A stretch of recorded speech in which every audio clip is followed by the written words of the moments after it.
que vai ser tão emocionante quanto a manhã que tivemos, que foi maravilhosa.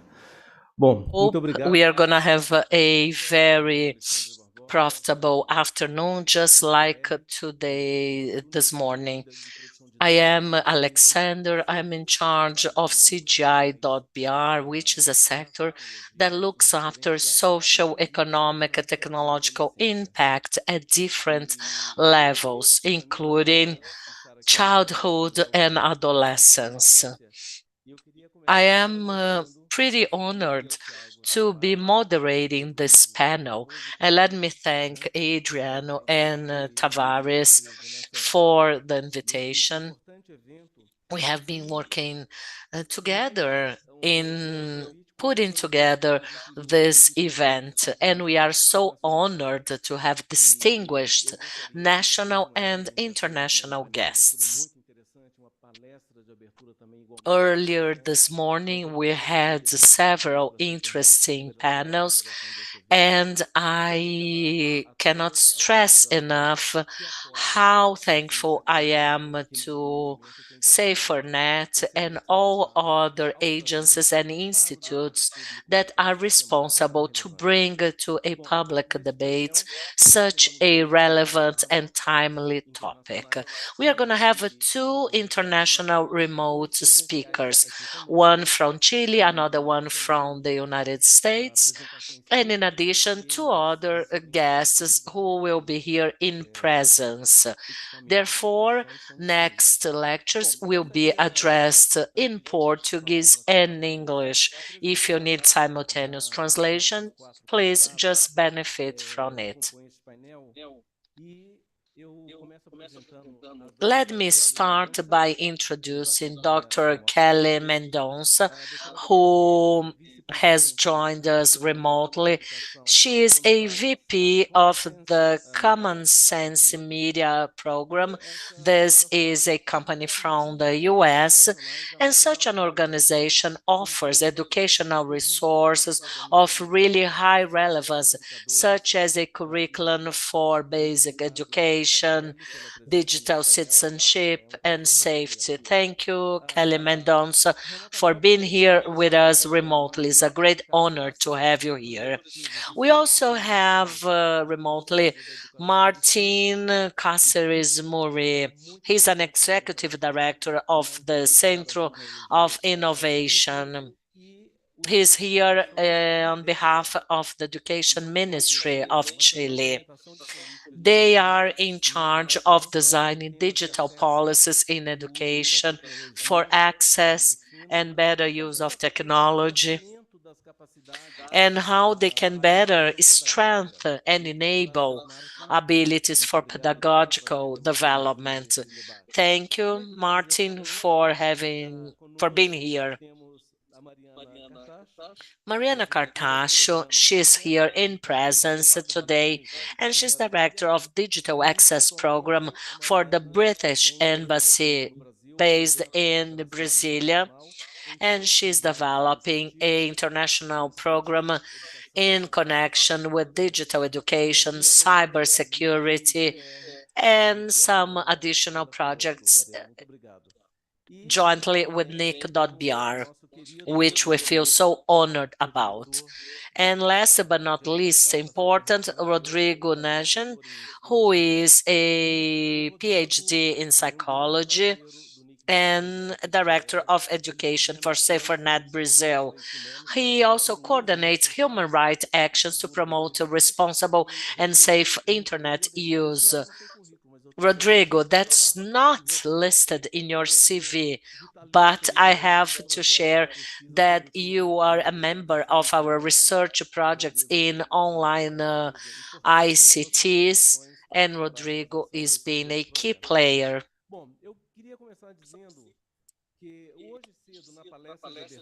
Earlier on, in our opening session, Professor Taylor from the University of Amsterdam has set a background which I see as fundamental to allocate digital citizenship and safety in education. She addresses provision, promotion, participation, and promotion of children in a digital setting. In addition to what Professor Jessica shared here this morning, I also like to say that addressing digital citizenship and education, I guess we should understand that citizenship could go beyond rights and duties, where we could include education that will promote a critical reasoning, a critical awareness from a social perspective, and on and established by digital inequalities, as Professor Taylor has shared earlier. We may relate digital citizenship to digital inclusion and social participation. But the most difficult of all is to educate to digital citizenship, preparing subjects with the required abilities to face challenges and also to embrace opportunities that are available on a digital environment. With that, a challenge will be to develop a critical awareness. Education to digital citizenship should be a commitment embraced by all social players and moreover by those education institutions. The whole ecosystem should be engaged and proactive. Rights to access to education of quality is also related to a meaningful connectivity that goes beyond connection. And such a meaningful connectivity, which is a new concept and which embraces different and relevant concepts, as well as opportunities where we may develop skills and abilities to develop a critical and safe use of digital technologies, aiming to allocate an effective participation as part of the new digital social settings, or both.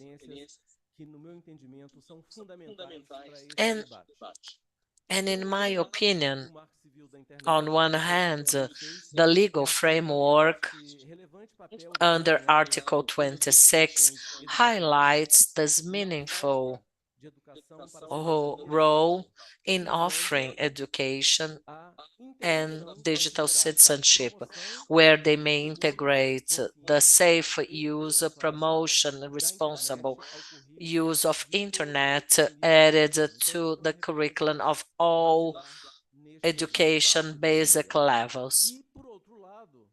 Conversely, we have another reference from the UN, which address children rights to digital environment.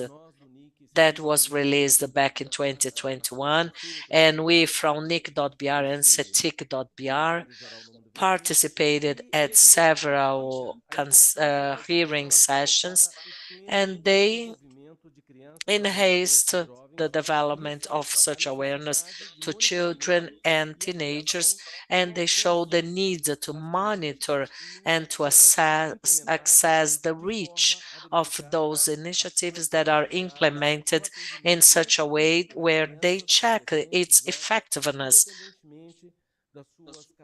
And by that I mean children, teens, adolescents, regardless of their demographic distribution, type of connection, level of skills.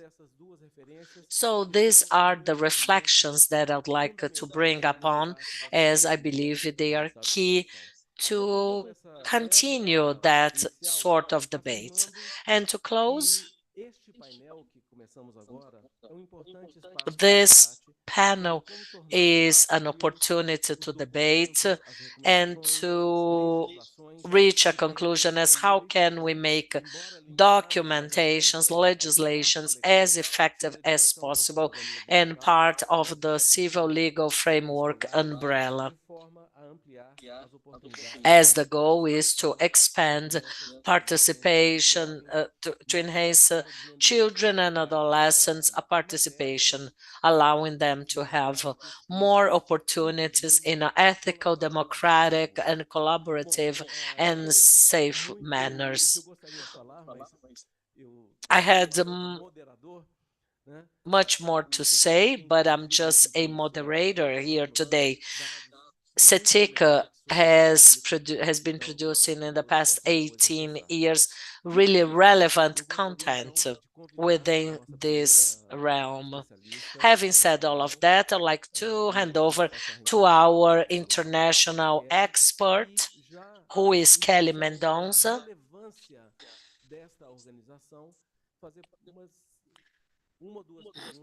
And I would like to ask a question to you, Dr. Mendonça. How American schools, where your organization is part of, so how are American schools integrating, deploying digital citizenship as part of their education curriculum? And which opportunities do you see that may increase digital citizenship as part of school curriculums? Now you have the floor. Thank you.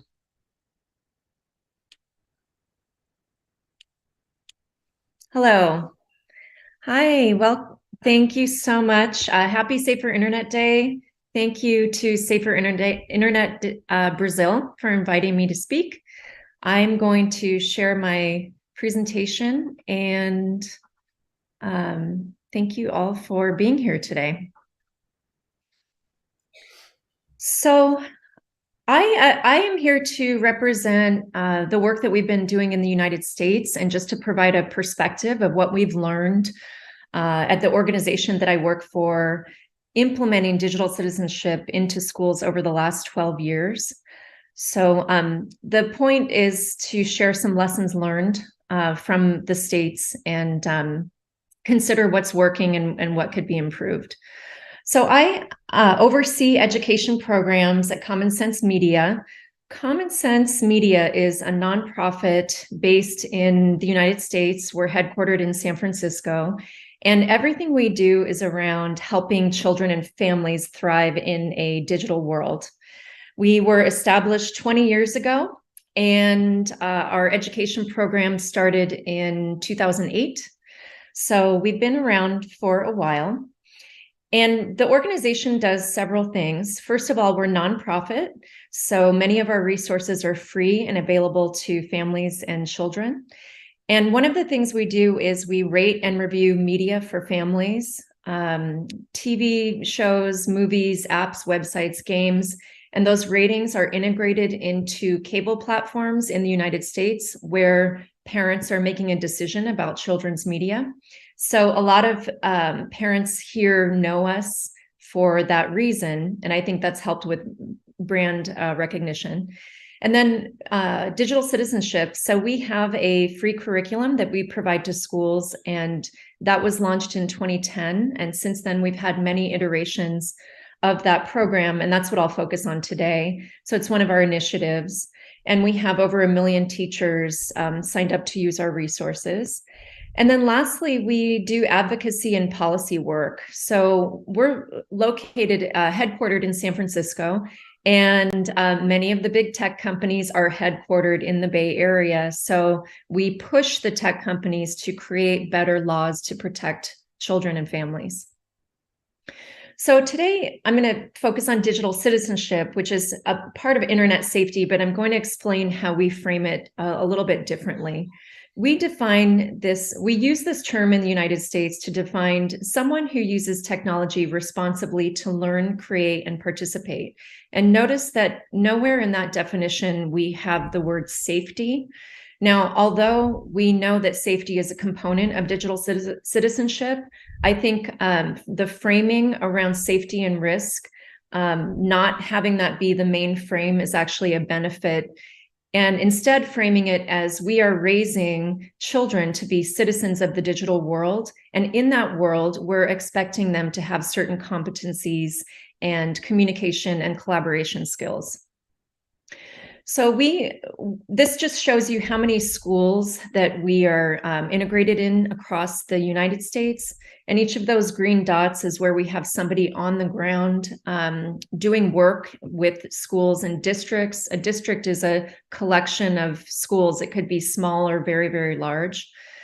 Internationally, we haven't had the capacity to expand so much internationally, except in the UK, where we have a British English UK version of our curriculum, and we've made some headway there. But as for now, most of what I'm going to talk about today is from learning from the United States.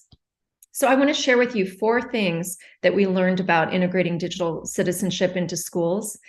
And let's start with the first. So the first, I think what we do well and what we learned is that the people on the ground that we want to teach internet safety and digital citizenship need resources, and the teachers need resources that are high quality, easy to implement, and can be integrated into their day.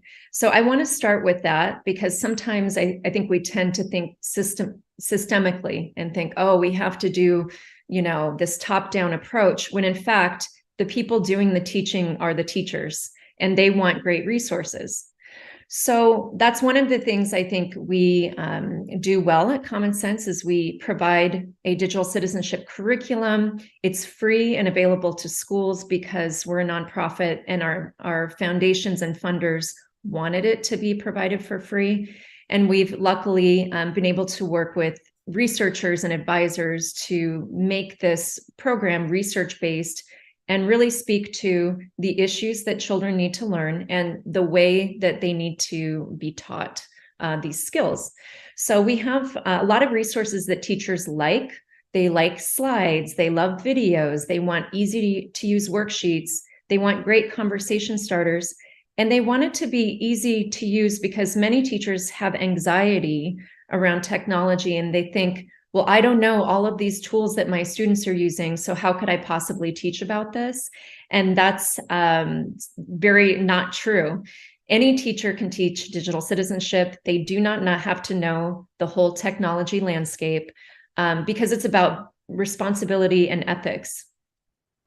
So we cover these 6 topics under that umbrella of digital citizenship. And you see it's a wide range of topics, ranging from media balance and well-being, which is noted that we don't frame it as screen addiction or screen time. It's about understanding how media plays a role in your life and how much time you're devoting to screens and other things in your life, and also how it makes you feel. I think there's a lack of understanding and attention of how we're feeling when we're using media in different ways. So we teach those skills. Privacy and security is about data privacy and protecting your data and your online privacy, understanding what companies can do with your data. Digital footprint and identity is, I think a lot of schools and parents are worried about this one. It's what our children are sharing online and how that can impact their reputation. So obviously there could be very positive examples of children and teenagers sharing great things about their lives, and then other problematic things that can actually cost them college scholarships, jobs, et cetera, that we've seen. Relationships and communication is about how we communicate with others online. Are we building positive relationships? Are we using civil discourse? And are we setting boundaries in online communication? We hear from teens that they feel like they always need to be online all the time for their friends, especially. And that's not necessarily healthy media behavior. Then we cover cyberbullying and hate speech. So the reason we include hate speech in this topic is it's a growing concern here in the States, and I probably worldwide, but it was really affecting students. So in addition to understanding how to deal with cyberbullying, we teach students about what do you do when you see hate speech online. And then lastly, we address media literacy. And this is a topic actually from my own background prior to Common Sense Media, around teaching children to understand misinformation, disinformation, and asking questions about the media that they're consuming. So you can see it's a very large skill set that we're trying to teach. Now, beneath this skill set, the goal is to help students, empower them to have responsibility to make good decisions in their lives, and also protect them from risk as well. So the next series of slides, I'm just going to show you some screenshots from our lesson curriculum resources. And the reason is because we're getting into the mindset of a teacher who is going into the classroom and has, I'm going to teach this lesson. So at the lower grades, so primary school, we have developed a set of characters to really engage young students with this topic. Sometimes we hear from teachers, it's children are too young to even start teaching about this. And we highly disagree. We start actually in preschool, which is pre-kindergarten. And I'm not sure what that would be equivalent in Brazil, but it's about age 5 or 6. And we have songs and rhymes and poems and ways to teach these concepts to young children in simple ways that make sense to them. Then, as we know, in the United States, the average age when a child gets their first phone is 10 years old. So at that point, they're starting to play games online and watch videos. And so we start to teach them how to stay safe and be respectful and responsible in those spaces. So for example, in this lesson in 4th grade, this is about ages 9 to 10, teaching students, they're playing games, but we see bullying in online games, and how do they deal with that, or how do they create fun and friendly games?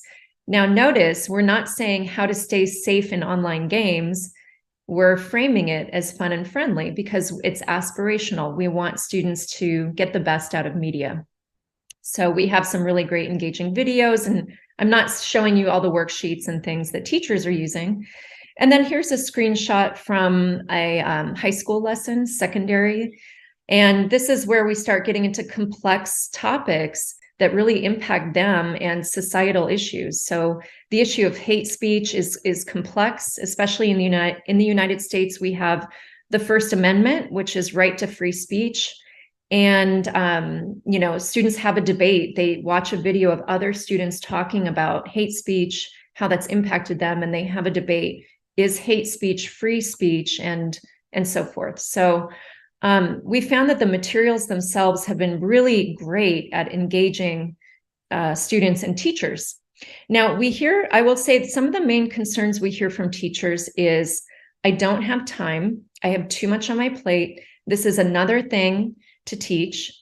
Now we do see media literacy or digital citizenship and media literacy integrated mainly by librarians, media specialists, tech coordinators, but we also have a lot of subject area teachers teaching this as a team in the school. They divide up the topics and they split up the lessons and teach as a team. So, but I think some of the concerns happen when school leadership does not provide them the resources, the training, or the time to teach digital citizenship, and it's thrown on their plate as another thing. So in order to help, if we want teachers teaching this, the school really has to take leadership as a school-wide initiative as something important that the school is doing altogether, and provide the teachers resources, training, and time to do it. Because otherwise it's hard for teachers, especially those not as familiar or not as comfortable, to have buy-in and see the importance. The next theme I'd like to talk about is how we frame digital citizenship. And we frame it not just as online safety, we frame it as a foundation for effective digital learning. So what I mean is, if we teach students to be safe and responsible and ethical citizens, then the result is that they are engaged and connected and creative 21st century learners. They have to have that foundation first in order to be a great digital learner. And so one way to think about it is that we start with this set of skills, a foundation for students, and that they start practicing and engaging these skills in school, maybe outside of school as well. They understand that they have a responsibility for themselves and others. They start practicing communication and collaboration skills. Then in the classroom and in the school, a positive culture is built around technology because those norms have been set. And that's ultimately effective technology use for learning. So I think framing it in that way makes more sense for schools to see the value of digital citizenship, not just as something over here that we're doing, but it's actually integrated into our learning strategy. And here's a quote from a teacher that is kind of getting at that, who says, "Technology use has increased significantly in classrooms, so it's crucial for students to understand how to be a good digital citizen online. My students love these lessons with also learning how to be a good role model for the online community."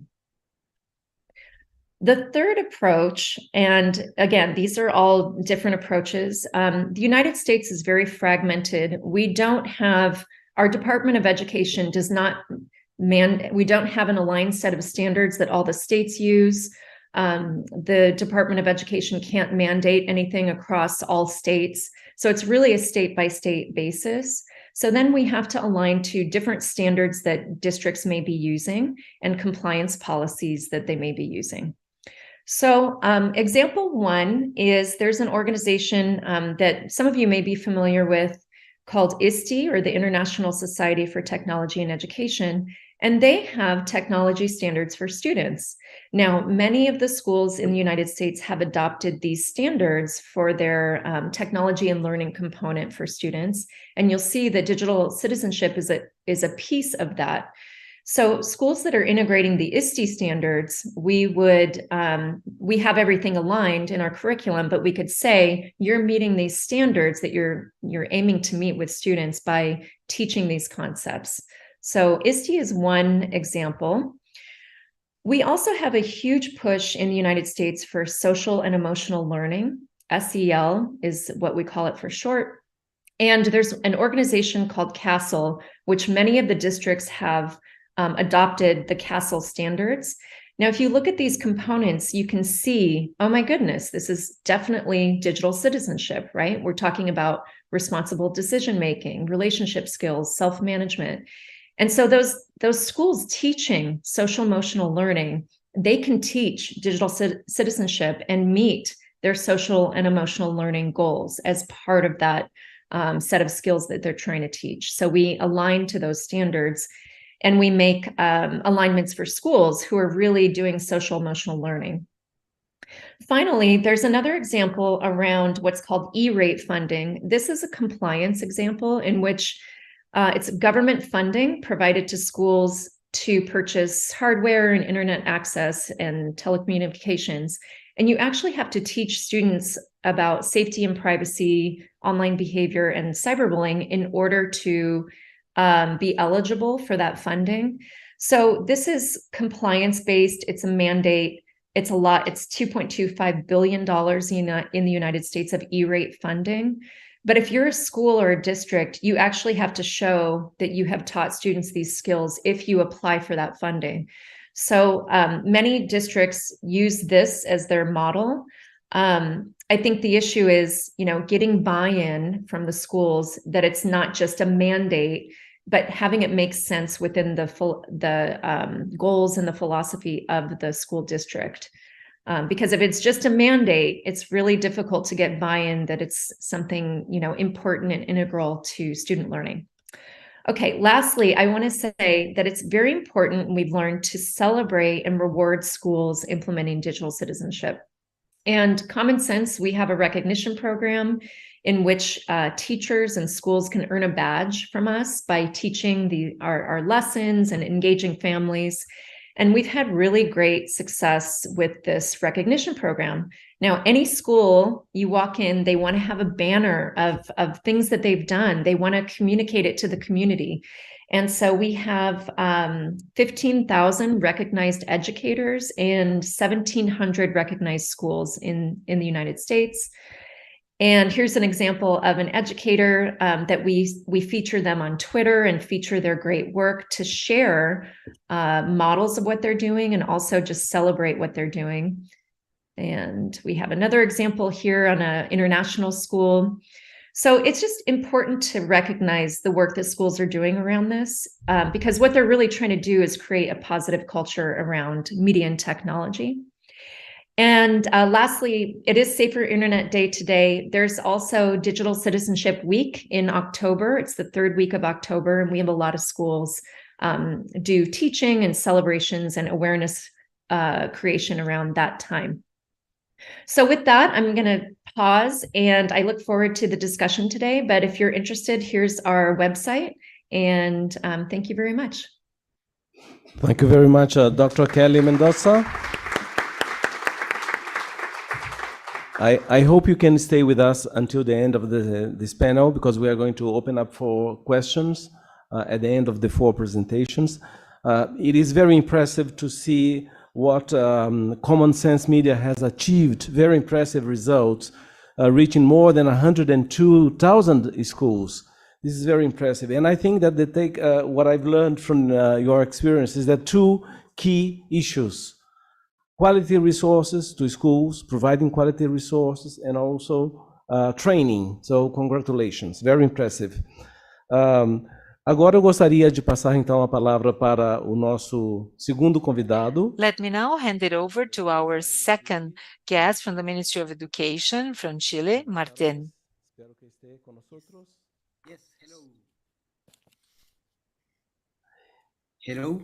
E o Chile tem uma tradição e uma Chile is traditionally known as having an integration of technology in the curriculum, really an excellent model, a number of well-known alliances and agreements in Latin America. So Martin, I would like to ask you to share with us how Chilean educational policy has addressed the development of digital citizenship, especially digital skills, which is one of the pillars. And please tell us, what are the challenges that you have in Chile and how you've been approaching them?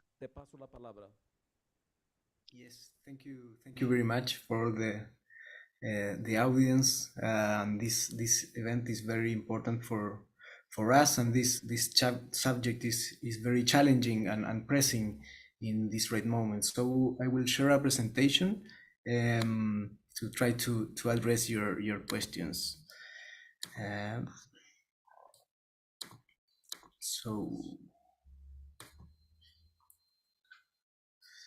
So I want to share with you how the ICT policy in Chile in the last decades has addressed the ICT policy that includes digital citizenship, and how we are addressing these pressing issues right now and how we project them into the future. So first of all, a kind of statement: technology mediates and transforms the ways we relate to each other, right? How we work, and how we share and create knowledge. So it's not just a discrete subject. ICT is not only a parallel thing, but it has to do with the structure of knowledge. All the disciplines now interact with how knowledge of how technology is mediating. And technologies are not neutral, right? From the invention of writing to the invention of printing, it has made revolutionary changes in society. So from the educational point of view, of course, technology has to be addressed in this profound way, not only as a parallel thing. And in Chile, in the last 30 years, it has been addressed in different levels. From Enlaces, is the institution that I lead since last year. First, in access, we have a very big program on connectivity. And first, 30 years ago, it was getting computers for schools, then connectivity. But we know that is not enough. The access to technology is only the first step. So the second step is the use. If we are surrounded by technology, if we have technologies, we have to know how to use them purposefully. And the third level would be innovation. And that's very, very profound. It's not only do the same, but with technology, but it's how technology can catalyze changes and reframe pedagogy to be more relevant and pertinent in today's world. So in the last 30 years, Enlaces has worked in these three levels, and it has been like a tension between them. Do we have to focus only on access, or we have to set the balance more on innovation? Because there are these three challenges superposed to each other. And the pandemics, I'm going to talk about it later, the pandemics stressed that there are still challenges in these three different levels. So we started 30 years ago preparing teachers with a software that was called the Square. That was like a pre-internet, an intranet for schools, and that was very related to digital citizenship. You know, it was like a kind of representation of how to interact through a digital platform. So there was a mailbox and a museum and a store, so students could interact with each other, and it had also professional development for teachers and connections between different schools. So that's why the program is called Enlaces. And that started like a pilot, and then through it converted to a public policy. So all the schools in Chile had to have a computer laboratory. So we advanced a lot in the last decades, and then the shift was to digital competencies, and they were integrated in the curriculum from a perspective of informational competencies. So there was even a standardized test for all students in Chile to see how the level of digital competency was being developed. And the results were not good because they were very intertwined with other skills, with language skills most of all. So if we have low levels of reading and writing literacy, of course the informational and digital competencies are going to be difficult to address. And we are working also widely in the whole country in connectivity and in devices. It's still a challenge. And there have been different approaches to digital competency. As I was telling, first there was a definition of skills, of ICT skills for learning, and they had a very informational view. You know, how to search in internet, how to collect information, how to cite different sources, and that approach was integrated in the curriculum in a lot of subjects. In Chile, we do have a centralized curriculum that all schools have to accomplish. So it was integrated. It was even integrated into teacher development, initial and ongoing professional development standards. So it was a very big step. Then we know that it's not enough to have these informational skills, and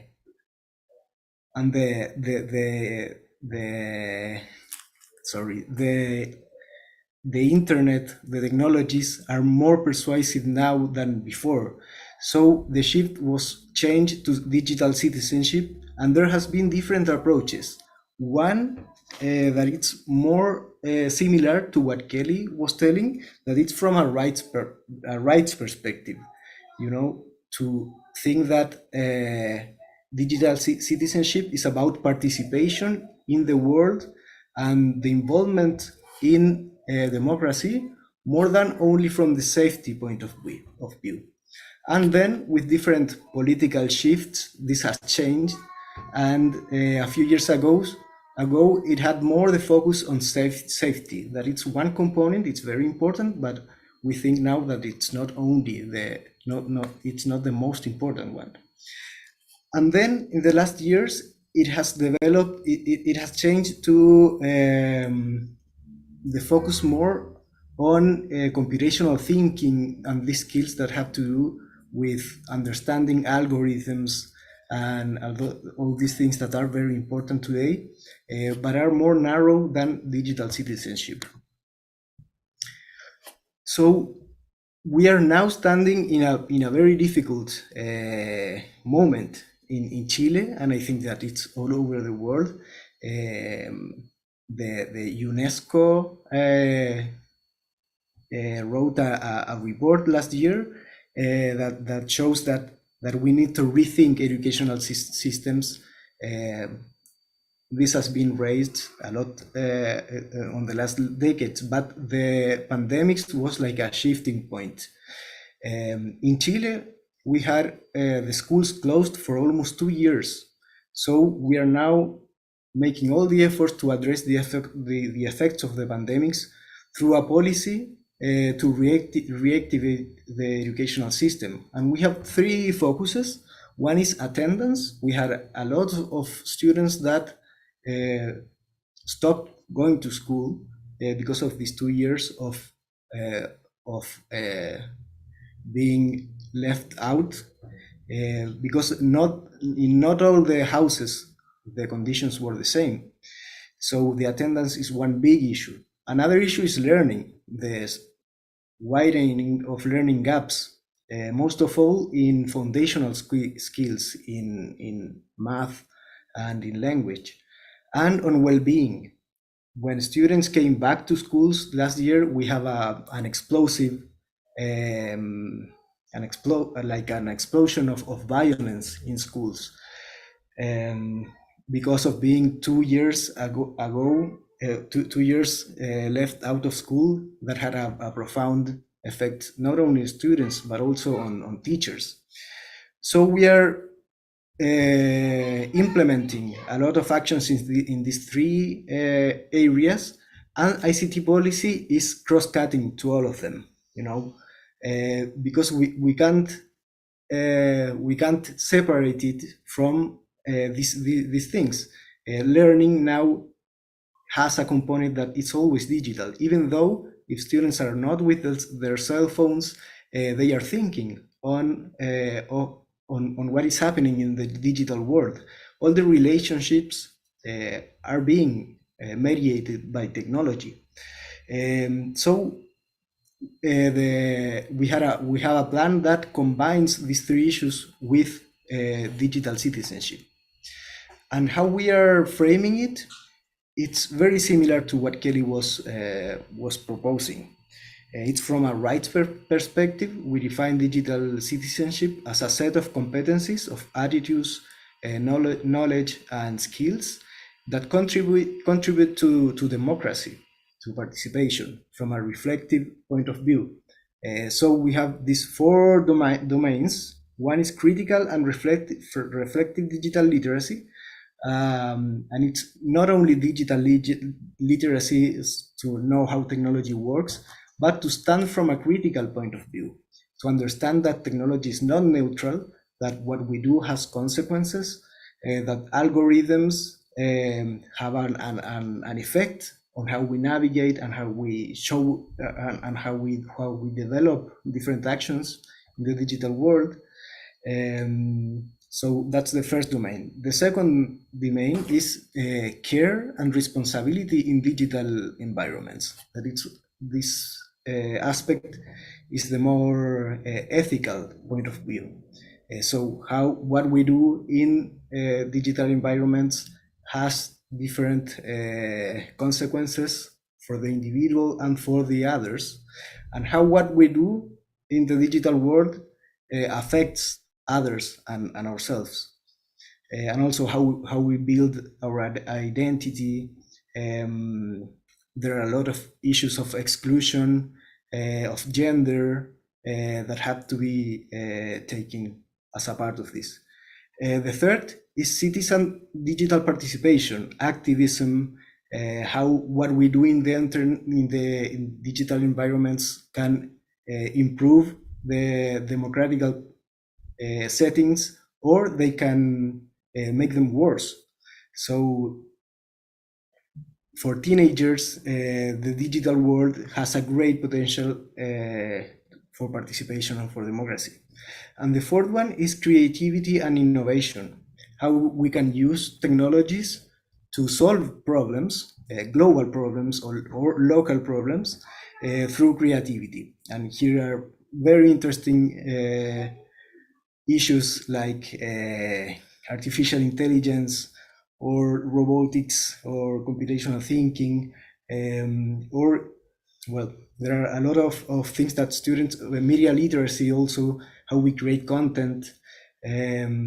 So those are the big four components that define digital citizenship. And we have different domains of function. Martin, sorry to interrupt you. You have 2 minutes to conclude the presentations. Okay, yes, I'm finishing. This is the last one. We have four domains of action. One is curriculum, so how all these definitions come into the official curriculum, integrated into different disciplines, and also in technology, that it's one subject in specific. The other is to provide resources for educational communities, for parents, for students, for teachers. The third one is to make citizen campaigns for all the society. And the fourth, of course, is professional development, because we know that teachers are the main actor in the educational process. So that's all. Thank you very much. Looking forward. Muchas gracias, Martin.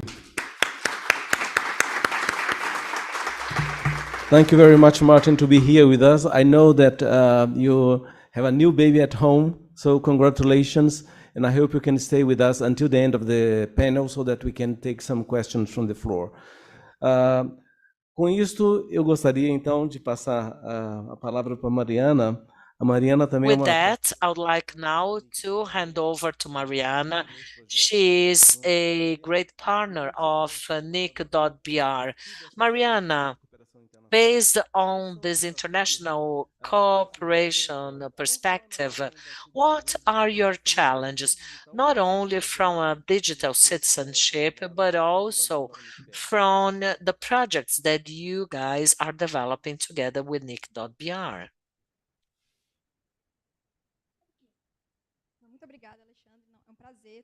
Thank you, Alexandre.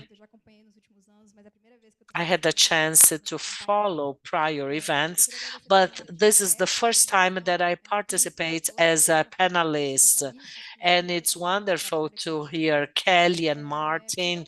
You are distinguished speakers. Thank you for sharing your comments. I will try to introduce and share a little bit of what we do. Why do we have such an agenda together with the UK government? Well, throughout their international affairs ministry and their innovation, strategic development, they work together with their priorities in the British and Brazilian agenda. A number of British and Brazilian experts, they work together to promote a development between those two countries. In Brazil, we have a number of programs in education, energy, smart cities, and others. Digital Access Program, Brazil, UK. This is a program also present in Indonesia, Kenya, Nigeria, and South Africa. We know that digital inclusion is present at different aspects of the society, and our whole modern life is based on digital access. But we developed three main pillars to understand the digital inclusion. First pillar, enablers and models, where connectivity is our main focus. We try to understand what each country sees as a gap, what are the main developmental barriers, and also communities. How can we search for innovative opportunities? Pillar number two, this is the so-called resilience and reliability. If people are online, they have to be protected. They have to be able to navigate safely throughout the network. And how can we help countries to improve their systems resilience? And how can we work throughout the different spheres and the society throughout cybersecurity? Third pillar, UK Brazil Tech Hub. We have to develop, to prosper. In our Tech Hub, we deploy a number of digital services, startups, and how can we get local solutions and apply them at different settings to promote and help people to surpass their obstacles. In Brazil, our goal is to improve digital access, resilience, and Brazilian ecosystems that will allow more inclusion. So in Brazil, together with NIC.br, we developed a research addressing small municipalities. We also have another project on TV wide spaces, among other activities. Last year, we rendered a project to IRIS Institute with the community of Belo Horizonte city. We also work very closely to Anatel, which is a telco carrier. We also have another project with the Mega Edu for school activities where we develop manuals and guides to school students to faster and better access internet. And not only that, we have a Future Females program which aims to empower entrepreneur women at different areas.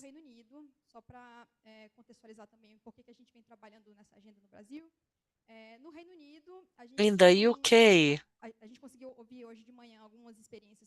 we heard some experience from the civil society and from the academia, but from at the governmental level, we have the National Cybersecurity Center, NCSC, which believes that cybersecurity is not just a agenda for technicians or a specific people's profiles. That is a sector that has to work with a certain group of people. Cyber sprinters, this is a group truly dedicated to kids who are around 7 to 10 years old. Actually, we have different levels, those who are in elementary school until they get to high school. Cyber First Girls, this is a competition where girls between 12 and 13, they are invited to pay attention to cybersecurity. Cybersecurity and capacity review. Before we do anything else, we don't believe there is one size fits all solution to all countries. We have to understand what their main needs and gaps are, and we try to do our best to collaborate with the stakeholders to better understand their challenges and to be able to support them. The UK government launched the Security Cybernetic Review, the Cyber Security Capacity Review, rather, and they have this cyber model where they include several cybernetic standards. They search for possible gaps and they submit a recommendation that is carried out at different governmental spheres to better understand their gaps. And we have identified that Brazil has a gap in cybersecurity and in education.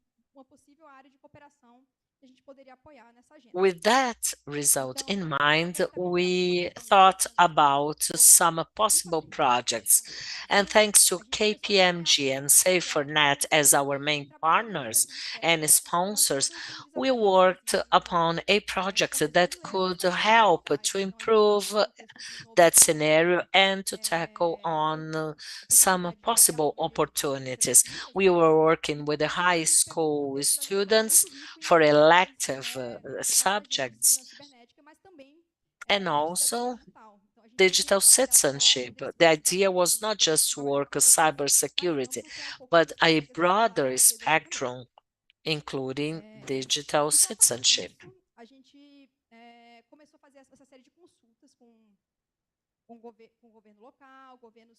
We had a number of consultations and hearing sessions with local governments to better map our future project. A documental research to design and understand what the main challenges and best practices would be recommended in accordance to our agencies and education secretaries. High school would be ideal, the best gateway for developing that pilot project.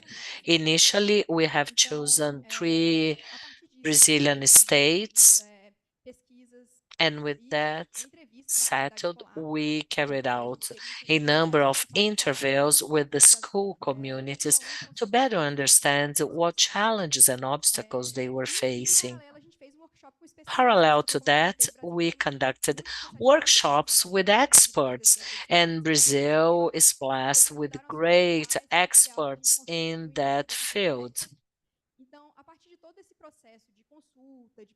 After this whole consultancy hearing sessions, we had support from British academies that helped us to design a test where teachers can apply that subject as part of the classroom activity. That somehow will leverage a better relationship between students and teachers. After this beta version of elective tests, we have collected feedback at those 3 pilot Brazilian states, followed by a consolidated version of that material, which is totally free of charge, available on the web. And hopefully we can continuously revising content, because the problems, they keep changing as technology moves ahead, and now we have to count on immersive technologies. We have to deal with them, and we also work with the promotion of the elective subjects. Online emotional health, well-being, safety, respect on the net, safe relationship, safe online relationship, and digital online access to all. Well, let's save some time for a Q&A, and I'll be at your disposal. Thank you. Thanks, Mariana. And congratulations for so many relevant initiatives jointly with the British government. Well, we are again running really tight in our schedule, but with that, I would like to hand over to Rodrigo. Safernet has a relevant role regarding security and safety in this educational setting. Could you please share with us what you guys have been doing in your secretary? Good afternoon, Alexandre. Thank you all for being here with us. The 15th day of the 15th edition of Safe Internet Day. You've already known Safernet, you are familiarized with that. I'm just going to tell you more about education. You've seen the numbers of our report channels, help channel, and we can see the size of our challenge when we think about violation of internet rights. I would like to thank Safernet's team, formed by young people. Especially, let me thank all the young people who are here with us today. They've been build that with us. So we have to think how we are going to include that in the curriculum. One first important observation, I think Kelly pointed it out as well, and Jessica mentioned it. We are talking about citizenship in a digital world, in a world that's becoming more and more digitalized.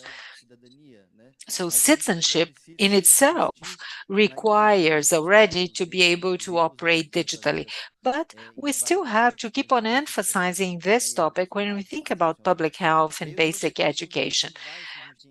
And these are some challenges that we've been facing. CITIC has it as indicators, but in the 17 years that SaferNet has addressed this topic, we've been constantly hearing the players and learning about their challenges.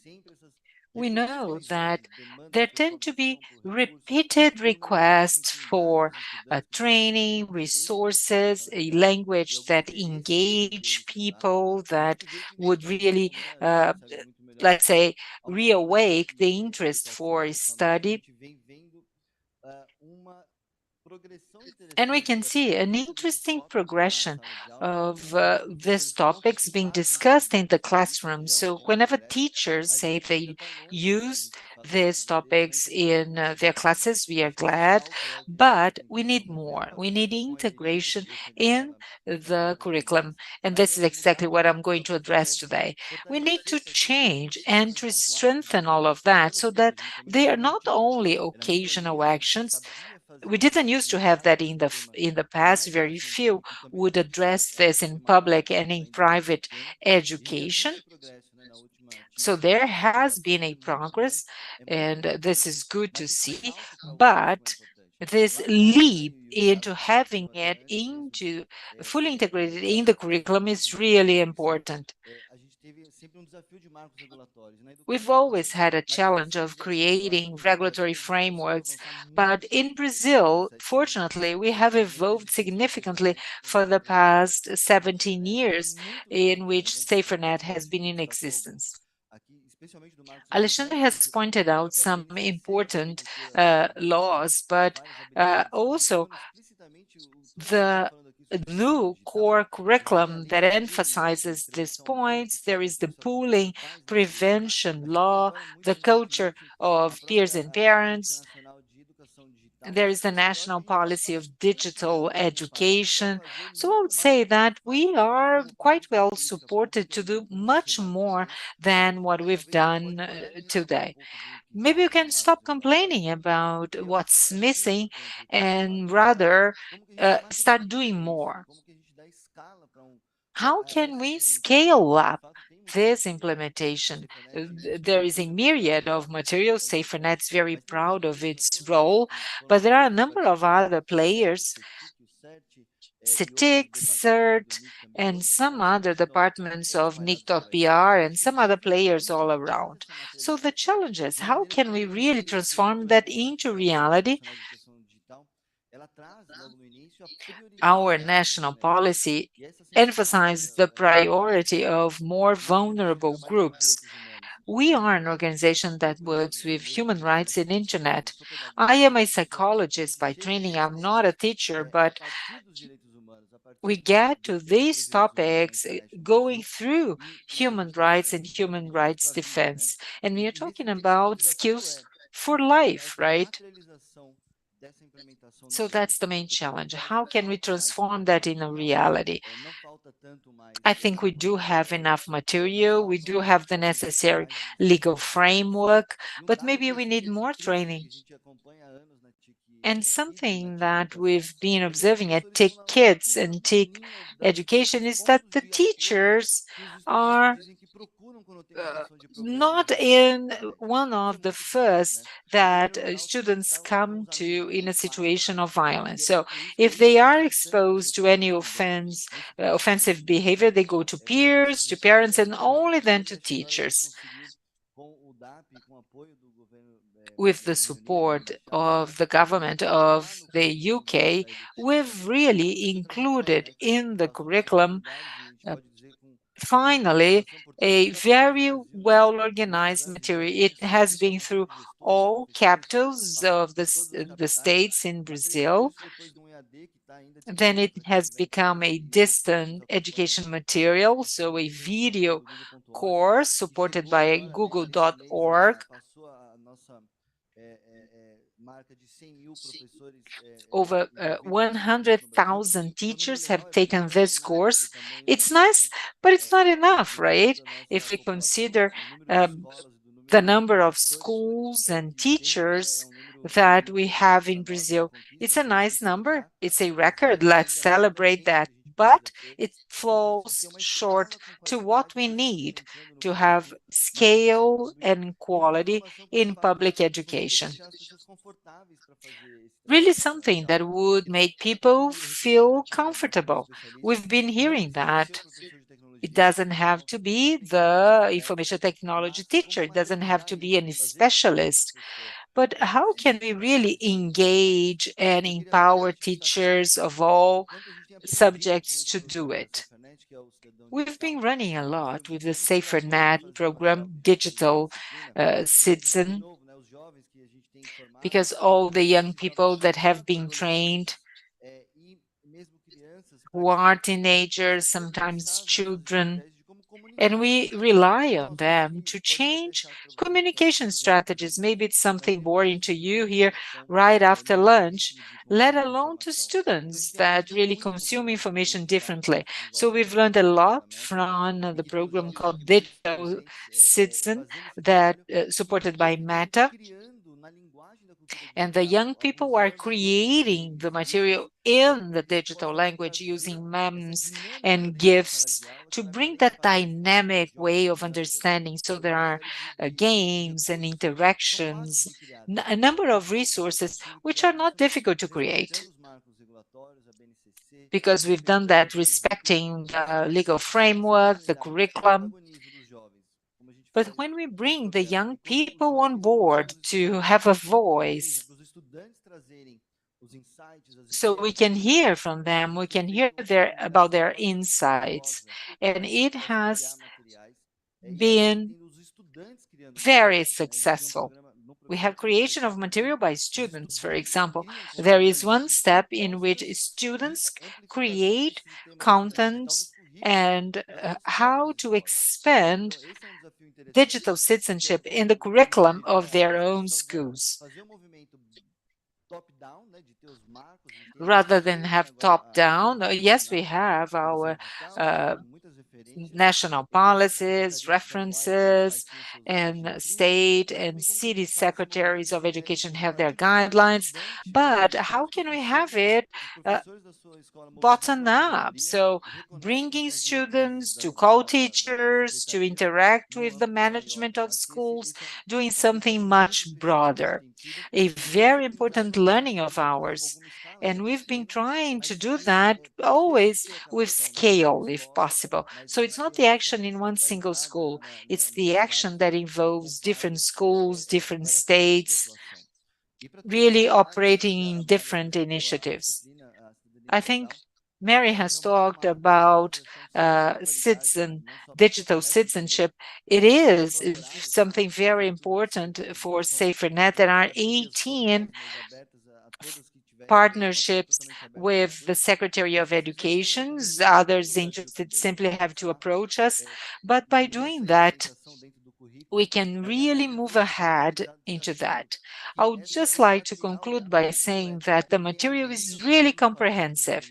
It includes the rider, it includes what should be done in according to the legislation for the core curriculum, and the topics of ethics, protection, digital citizenship are all there. But it's just a starting point, you see, because in addition to have the curatorship of materials available in Portuguese, we are aware of the fact that, as Kelly and Martin pointed out, we have to meet local demands, having local curriculum for each state and each city. And this is why we want an elective subject so that other topics can be brought on board. So the material is there, it's provided, fully aligned, and there are 40 teaching hours, step by step, with supporting slides, with educational material, with active methodology. This work was supported by Redesign Educacional, a very important experience in public education, which has helped us transform that by using active methodology. And as the starting point, not only to get adapted to the curriculum of every different city and state, but at the same time give flexibility. Because we have a very uneven country in Brazil. Sometimes the school is in an indigenous population area. Some others are in São Paulo, just let's say downtown. Others are in the countryside area of a state in the northeast where there is no fresh water, for example. So there are just so many priorities and they may differ. And this is why the material is also applicable to offline activities, using other elements that do not depend on connectivity, because you say, oh, sorry, my internet's not good, it's not going to be able to work. No, you can do it because there is flexibility. Luckily, in our pilot school in Brasilia, the pilot was applied by a teacher of chemistry. She had just joined the school, and she was a teacher that took part. It was, you see, a newcomer chemistry teacher just offering this subject, but very successful. So just showing you that the combination of bringing students on board by having co-creation and at the same time, young professionals who we are very lucky to have, we can rethink the materials, which used to be very serious, but through co-creation, we can have a very broad and creative material. So by taking the elective subject, it ends by having students creating a project of intervention of digital citizenship for their own school or neighborhood of home. So this is how it ends, you see, with a new beginning for the school to develop further and for it to be included in the curriculum. It's not there just to look good. No, it's part of the guidelines of the state. It's mandatory, fine, but it also helps and fosters a culture of digital citizenship. I'm an optimistic. There are still so many problems, but yes, it's possible to integrate efforts. Today, 15 days of our Internet Safe Day, and together we can do more. We are going to hear about the most relevant companies in the industry in the next panel, because we have to work together. We have to go beyond competition of governments. We are talking about a plan of education for the long run. It doesn't matter who the Ministry of Education is. What matters is public policy, and it should include digital citizenship. So this is something we really believe. So thank you very much for your attention. Sensacional e realmente uma iniciativa maravilhosa. Wonderful, wonderful. Great initiative. Congrats. Kudos to this wonderful contribution of Safernet to our country. Can we open to one or two questions, you think? Questions from the audience? Brief questions, of course, short questions, because our time's up. Anyone? I cannot see anyone raising their hand. So please say your name and please be brief and tell us who's going to answer your question. Hello, good afternoon. I'm Isabella. I work at Digital Citizen, so I'm going to ask my question to Rodrigo, but also to Mariana and our other guests. We've shared some local experiences of 4 different realities, and Mariana, who is also here working from Brazil. So how can we bring together local experiences with the international cooperation agenda, having effective participation of children, adolescents, young people, not only in specific projects, but in the creation of public policies, emphasizing what Rodrigo has just said, the importance of have young people also putting forward that in their own communities. How can we bring together these experiences and think about international cooperation agendas? Is there one more question? Não? Alguma pergunta online? Let's see if there are any questions made online. So if not, let me ask you, Mariana, to go first. Excellent question. Thank you very much. I think this is the challenge, isn't it? There is a global challenge and local realities, but ultimately, the young people, the students will benefit. So something that we've started right from the beginning of our project is to gather the perspectives and not think that one size fits all. So we thought about have a curriculum which would be flexible. It's not only our project, but other projects of the British government in Brazil. How can we rely on local reality and bring that to the classroom, making the necessary adaptations? And this is digital citizenship involves it all. active participation, which is absolutely essential in all stages of our project, and we want to keep on driving that. But in general lines, having the participation is essential for international cooperation, especially when we think about local vulnerability and collective experience of all communities. Thank you. Rodrigo, no? Martin or Kelly, would you like to make any comments? Yes, very short. I would say that we. Rodrigo? Yes. Comentários finais, não sei se a gente vai ver comentários finais da Kelly e do Martin também, mas eu acho que o desafio que a I Jéssica... think we are going to have some closing remarks from Kelly and Martin, but you see, it's not simply asking whether we want to protect or empower, but how should we be our starting point?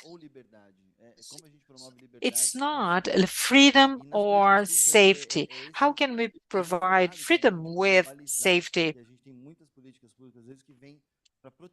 There are many public policies that are here to protect, and measures that initially intend to protect but end up violating other rights, right? Just as mentioned by comment 25 of the Children's Convention. We have to think about that, because when creating policies, and especially you young people, when advocating for your rights, we have to have that understanding that it's not either or, it is a starting point, understanding that there is that pendulum going from one side to the other, striking a balance in implementing digital education policy. So thank you very much, Mariana, for the privilege to have that. And once again, the challenge is how can we transform all these beautiful words into reality? How can we scale up everything in a country with so many challenges, with so much difficulty? And of course, the breaches of rights and the violent behaviors tend to be more prevalent on those that are more vulnerable, even on the internet. So we should always focus on the most vulnerable ones. Martin, Kelly, let's see if you have comments. So that we can end our session. Yes. Yes, I will addressing the question. I think that it's important that we don't have to start from scratch. There's a lot of knowledge and experiences from different countries, even though the contexts are different, the challenges are very similar. So instances like this one, or to have dialogues between policymakers, teachers, organizations, to see what has been developed is very important. And I would like to say that to remark the importance of not seeing this as a separate subject, but to integrate it in all the subject areas and in all the educational policy, because otherwise we would keep being delayed in this very important issue. Thank you very much, Martin. Kelly, any? Yeah, thank you. I will just add on to what Martin was saying, that one thing we've learned is it's very important to take a whole community approach to this subject. So we do a lot of that I didn't highlight enough around parent education, because particularly as students use devices for learning, or they take those devices home, parents really need a lot of support. So the more schools can take a whole community approach and include parent and caregiver education and involve families in how they're using technology, it'll be a better result to build a positive culture in the school around technology and digital citizenship. Thank you very much, Dr. Kelly. Bom, eu Gostaria então de agradecer Said mais that, I would like to thank you all once again. Thank you very much for joining us, Mariana, Rodrigo, Dr. Mendoza, and Dr. Castros, for your excellent discussion, for such a interesting panel talking about education and digital citizenship. And thank you all very much. Let me invite you to join us in our next panel. Thank you very much.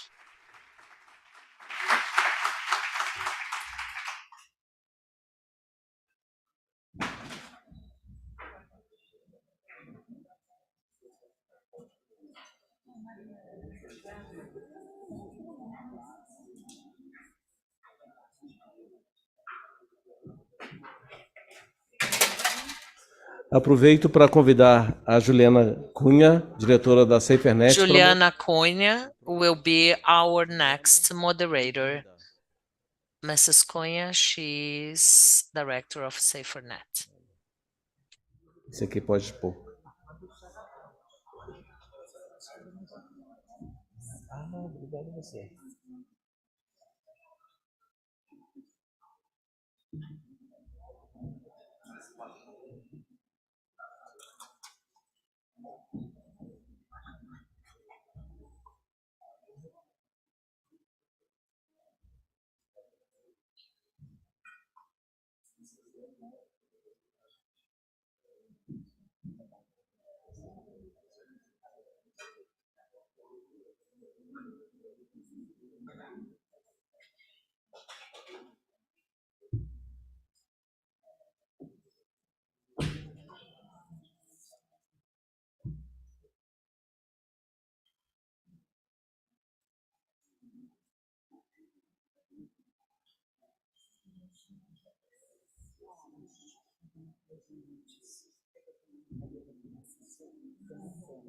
Vê onde você quer.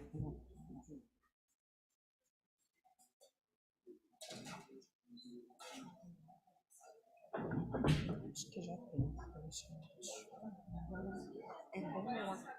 Pode ser.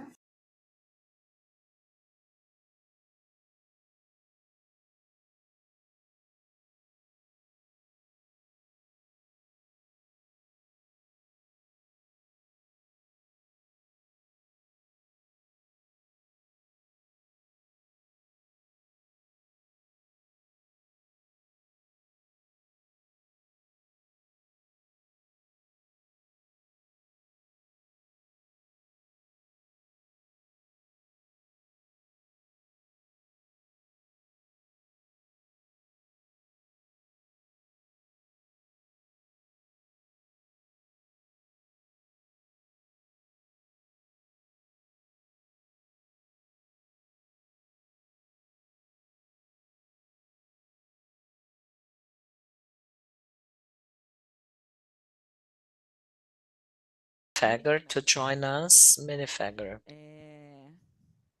E também a Priscila Lapersa. Priscila Lapersa from TikTok. Pronto, obrigada, Pri. O Bruno Agueiras. Bruno Agueiras. Business Information Security Officer da Vivo. E a Mariana Business Security Officer for Vivo, Telco. And Mariana from NIC.br. There is someone missing. Giovanna representing Google. 6 speakers, vocês vão ter o desafio aí de falar por 10 minutos. So 6 speakers, each one of you will have 10 minutes to address. Que é a pergunta do tema do painel. Quais os novos desafios dessa What are the new challenges for digital security? Então, com a Giovanna Ventre, que é advogada do Google. Giovanna, Muito obrigada. she is a lawyer for Google. Muito obrigada, queria agradecer. Thank you. I'd like to thank you all for being here and also to thank the invitation on behalf of NIC.br. I will try to be very brief and straightforward. The beauty to have so many companies being represented here is to be very transparent and clear about what we are aiming for the next coming years.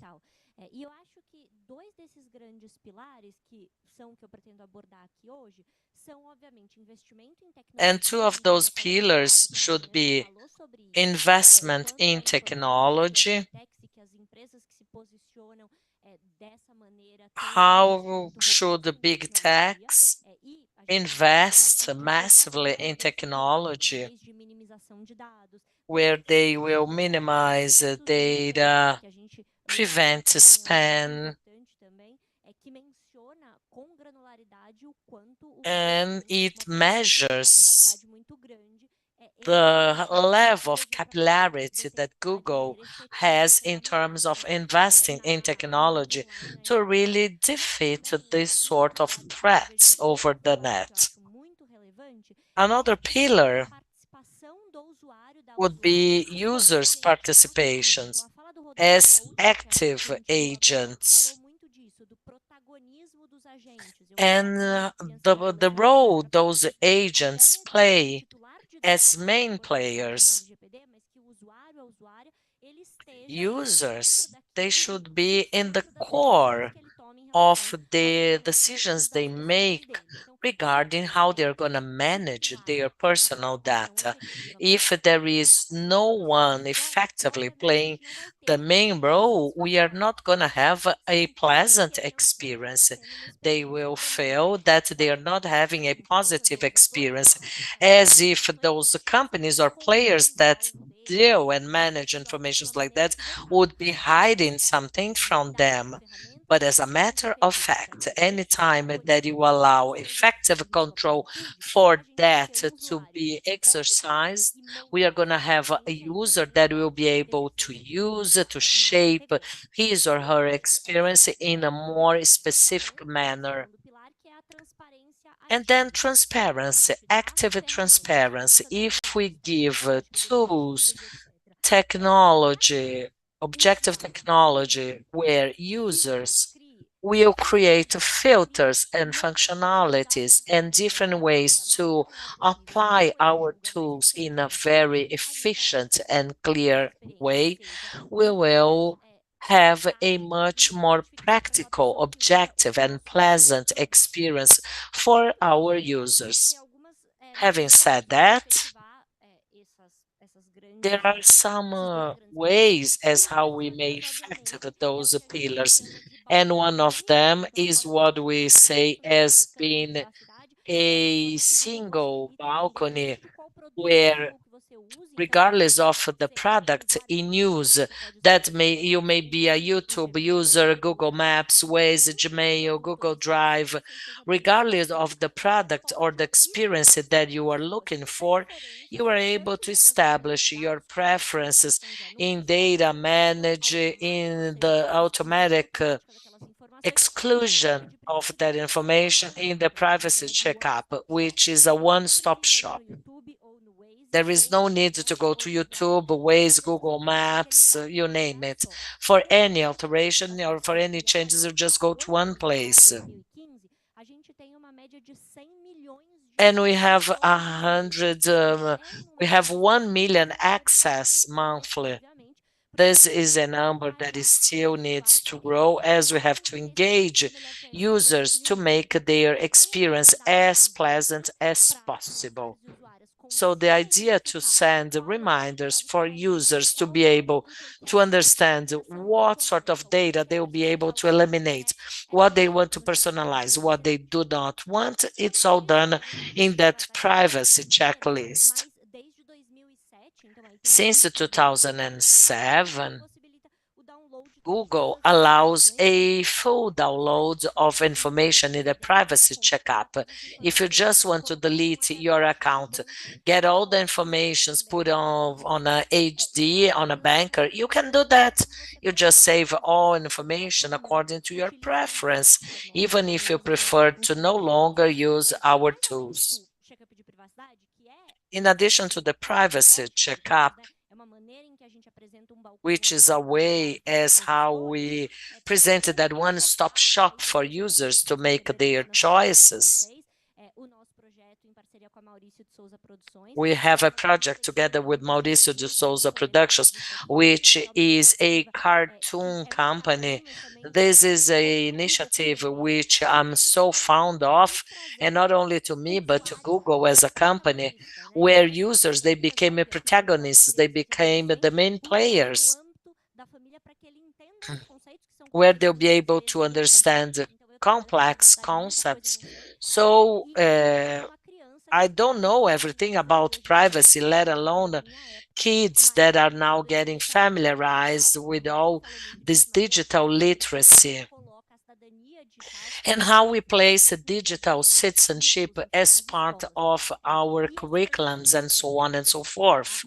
And this is a very interesting project. Helen, she talks about contextual privacy. And Professor Jessica mentioned exactly that duality between empowerment and protection is so hard to be balanced. And this is exactly what we did. The cartoon company does not require to present their characters as they are really well known all over the country with the 12 different languages, including over 40 countries. And they work as a way to help kids to become literacy. Our cartoons, they also have this mode to help kids in their literacy journey. And kids who are now adults, they say, well, that has collaborated to my training. So this comic company is a good example for that. So in the Turma da Mônica comics, we can really work with this language element. It's not a formal company's language, but it's a way to share this kind of language where we are able to protect our users, sharing information as users, they become the main players, as it should have been always, as the main want to be interacting, and that information is disseminated all over the family thanks to an important vector such as Google with that specific language throughout the comics. This is the beauty of the project, and that's why we like it so much and we feel so proud of that, because we understand that we were very happy to make that become a reality with a partner that got our idea and shared our message.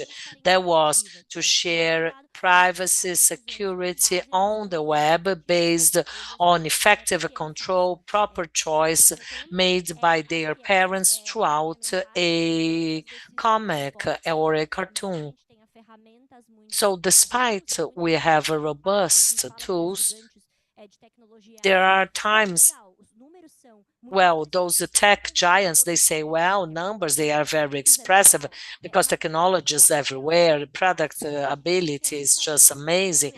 Fine, but what's the next step if we focus on creative and ludic activities, not based on prior models, but share information on a different way, doing something new, creative via gamification, or thanks to projects with companies or institutions that do that much better than we do, conveying that complex language concepts such as the GDPR and others to a much more accessible and easier type of language, such a comics. Thanks to you, thanks to my panelist friends, and I'll be at your disposal. Thank you. Thanks, Giovanna. Well, the main challenge now is how to change habits, challenges related to security. and how much we learn by playing and not necessarily under formal education. And you have a great power in your hands thanks to these lovely partnerships that you have with Mauricio de Souza, the cartoonist. I will keep following the order of the presentation, okay, if you don't mind. And I will give the floor to Thais. She is a manager for security and well-being for Latam Meta. Let's hear what their novelties are.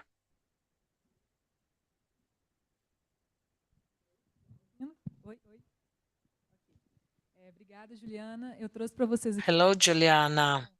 I have here a brief presentation. We are running a bit short of time, but first of all, I'd like to thank you for the invitation. I see many close friends, and I'm so happy to be part of this panel where we have so many representatives from the industry. And think about safety collectively is key.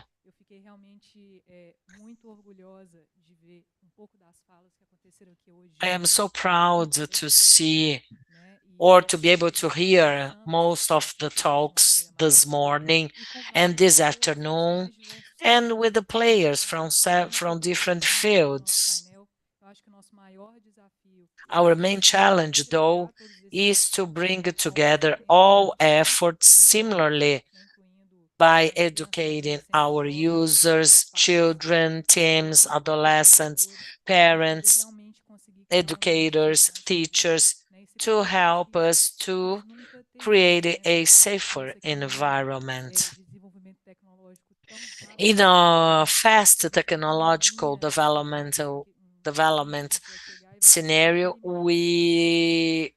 I can doubt there will be a day where we'll be able to eliminate all risks. Therefore, our main challenge is to adapt ourselves and to keep a positive experience, an internet that will not just bring entertainment, which we are so fond of, but not only internet that can allow and bring knowledge.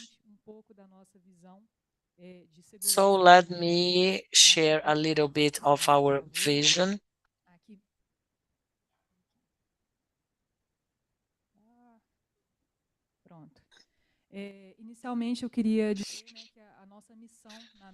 First of all, our goal, our mission at Meta is to allow the possibility to raise communities and to bring together the world. And for that, we base our tasks on 5 pillars. First, partnerships. We believe on several experts.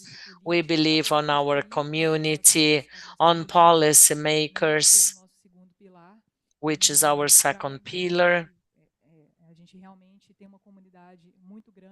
We have a huge community which strongly supports us in building up our policies. Our third pillar will be our safety tools,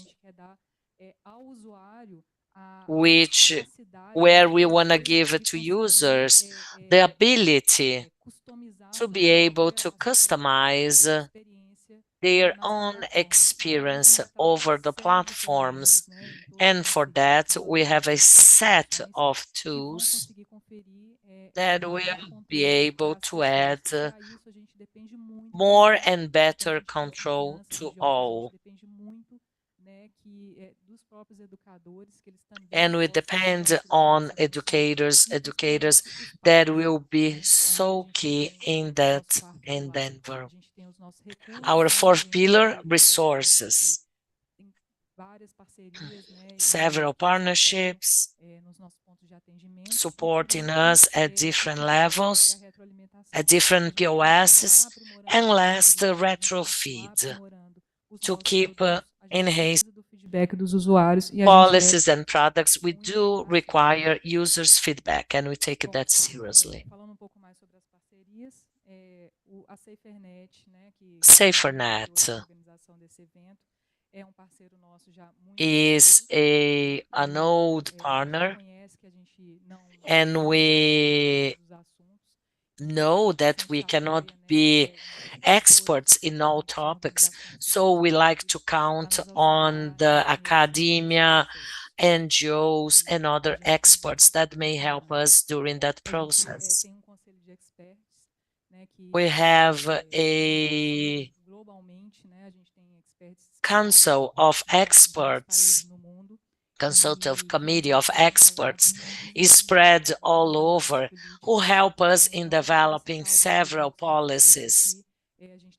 Just to name some of them, we have a youth experts committee, we have suicidal ideation and self-mutilation expert groups, and we have a group for women to ensure women's safety. Our standards and policies, they go after this fine-tuning, where they want to allow users to have a free possibility of expression and to be a safe and embracing environment to all. That's why we have to develop policies in a very conscious and authentic way, as there are several associated risks. This is a complex process which demands too much support. That is based on safety, privacy, authenticity, and users' dignity. Throughout our policies, we do not allow that those speeches may be hindering our users. We allow proper tools and resources and specific toolkits that will guarantee users' privacy regarding their privacy. As to authenticity, we want to promote a safe environment to all, so we do recommend that people will be very careful to know and learn more about them, about those tools. I mean, we know that it's not just a matter of entertainment. We have to know the standards, the rules, and we point out to that needs, especially to parents and educators. That's the only and possible way to engage everyone and to connect safely. Our policies are available at our transparency hub. You are all invited to learn a bit more about them, and we do not allow that any type of content will be published at our platform. So we are very active in deleting, removing any content which you consider not to be safe or which is considered to be harmful. We detect any sort of information or expression present at our platforms with those policies. And our automatic detection can prevent up to 95% of the content even before that goes to the air. It becomes public. We have teams all over the globe to help us in removing that content, people that speak over 60 different languages, and they work 24/7. And we have to prioritize users' safety, and we work heavily to guarantee that their experience will be safe to all.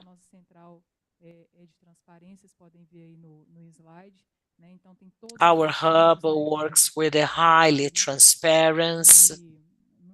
All our policies are there listed. Same applies in Instagram. We have policies that deal with the image of children, exploitation, intimidation, harassment, promotion of intimate images with the no consent, violence, and human traffic. We understand that this is a very sensitive topic, a difficult one to allow a super safe internet, as we are the whole time trying to update policies to guarantee an internet which is safer to all. I'm so glad to see so many engaged people here, not just as to product development, which is what the industry does more actively, but also researchers, educators, and everybody else who helps us in engaging users and bringing knowledge to everyone as how they can develop their digital citizenship. So it's useless just to add tools that are super efficient if they do not know what those tools are, if people do not engage, and if people do not develop a culture of using internet in a safer manner, respecting the rules, and to allow a easier digital experience with quality. My time is up. With that, I thank Juliana, all other colleagues, and I'll be at your disposal for questions. Thank you. Thank you. Thank you, Thais. I knew you had other things to say, but I think that we can have a few minutes later for questions. Let me now hand it over to Dario Muga, who is the head of public policies for WhatsApp in Brazil. Thank you, Juliana. Let me greet my fellow peers here in the panel. I'm responsible for public policies at WhatsApp in Brazil. And building up on what Thais has said from Meta, I would like to address some topics concerning WhatsApp. So let me greet all of you in the audience, my friend Tiago, and please feel free to send your questions or comments. I think there are two key messages that I would like to share with you when it comes to WhatsApp. First, a advocation of encryption. WhatsApp has end-to-end encryption. When you access WhatsApp, you are within a end-to-end encrypted environment. And I think that there are a number of discussions that may derive from that, but there is one thing which is really important, which it's not to mix and match authenticity and privacy to the idea that it would be against security. That's wrong. So I would like to speak in favor of encryption and some other issues that really strengthen privacy and safety in WhatsApp. Secondly, I have a message which is the commitment with integration. One thing is to discuss encryption and go deeper into that. Also considering the context that we have here in the Brazilian society. Another thing is to focus on the commitment with integrity, and the main challenge we face for all message platforms and the right way that is faced by WhatsApp. It's a challenge on how can we maintain a private communication platform with end-to-end encryption and at the same time focus on misinformation and fake news. It seems that my time's up, but it's not. I hope it's not over yet. Concerning my first message, I would like to emphasize that encryption and the protection that it brings to privacy should not be seen as anything that comes on the way of security. Quite to the opposite. When we weakens encryption, and we see it all over, the measures that weakens encryption bring more uncertainty. Let me give you some concrete examples. Journalists talk to their sources in WhatsApp, and all third parties have access to that. Lawyers talk to clients. Activists get organized through WhatsApp to really discuss their agendas. Physicians during the pandemic had video conference using WhatsApp with their patients. Officers, authorities, they just use WhatsApp. And by doing that, they are absolutely sure that no external source, in addition to WhatsApp, can access, moderate, or change the content. When you get a WhatsApp message, it has not been moderated, searched, and you can be absolutely sure that it's as is with the content as you've got it. Taking a step back, and I know that this audience is qualified, but I would like to emphasize some points.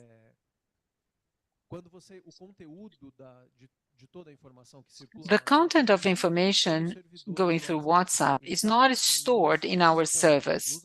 It's on the ends, on the devices. This is why we say end-to-end encryption. So when I send a picture through WhatsApp, WhatsApp encrypts it end-to-end, and only the contact to whom I sent the photo will have the encryption key to open and to see the content. So content it's not at WhatsApp. And this is why you probably remember that case from 2015, 2016, that he wanted to have access. And WhatsApp said, it's not that we are willing or not willing to do it, but we don't have it. It's a technical issue. And the whole discussion of safety should take into account, for example, military documents in Brazil and from abroad. Encryption is the center security element of information. Banks use encryption to ensure safe transactions. So encryption as a safety or security ally.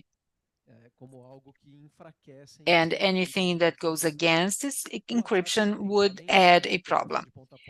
In addition to N2P and encryption by default, we have some other measures that we are announcing. Today there was an announcement about WhatsApp status,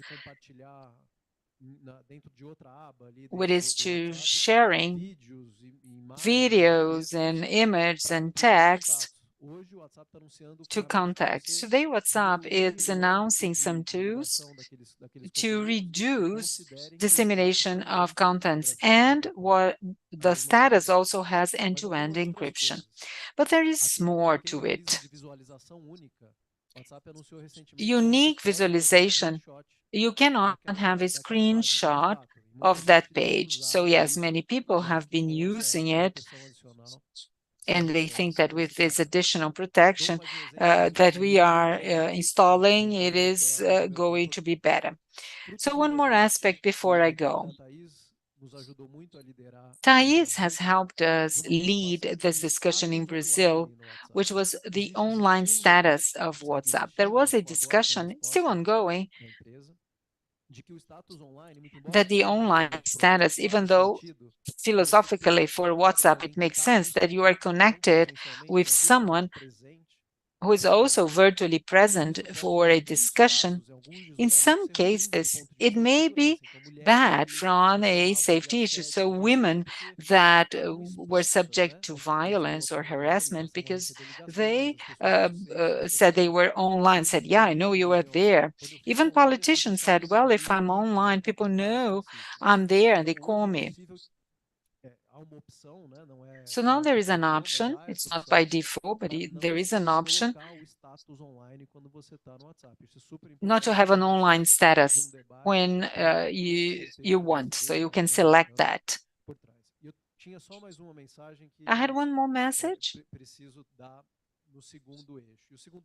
that I think I should emphasize. In addition to advocating privacy and encryption as a very important tool for modern times, WhatsApp doesn't stop there. Oh, I have encryption, I can ensure privacy, and that's it. No, the main commitment of the company goes beyond. Having end-to-end encryption, not moderating content, not offering algorithms about what people discuss, how can we maintain integrity? And there is a very robust policy of integrity. Of course, I cannot address them all here, but I'm bringing that to your attention because we are going through a process in Brazil after the elections in which the policy and the pillars were tested, deeply tested. I addressed that last year, talking to the House of Representatives, to the officials, to the elector boards, because WhatsApp has a commitment to offer layers of solutions that respect encryption. So in 2018, differently from 2022, different from 2018, there was no mass dissemination through WhatsApp, thanks to metadata, to behaviors that prevent spam, prevent abuse. It's a very important point considering what happened comparing 22 over 2018.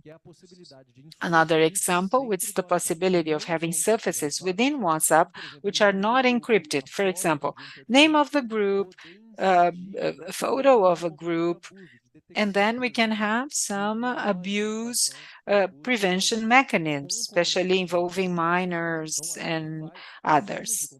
So WhatsApp has also made a commitment.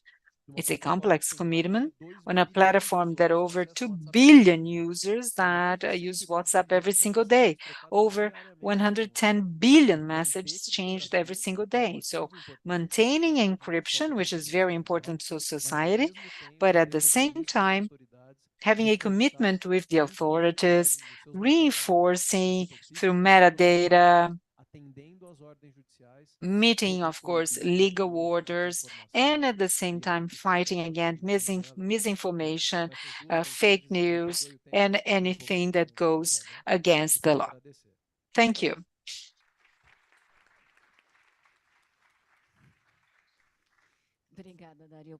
Thank you, Dario, for addressing the most touchy questions and emphasize this point concerning security and privacy.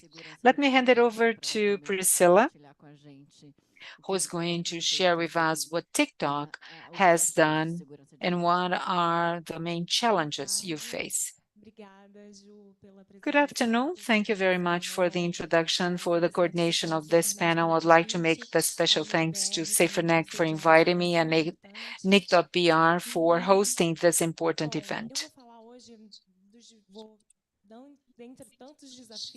Of all the different challenges for safety, I would like to talk about the efforts for the safety of young people inside and outside TikTok and what we do to ensure it.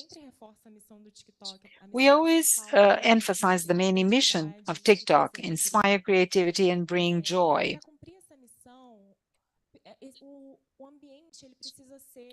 To do it, we need a welcoming, a warm environment so that people can feel comfortable to express themselves and can identify topics of their preference, dance, music, cooking.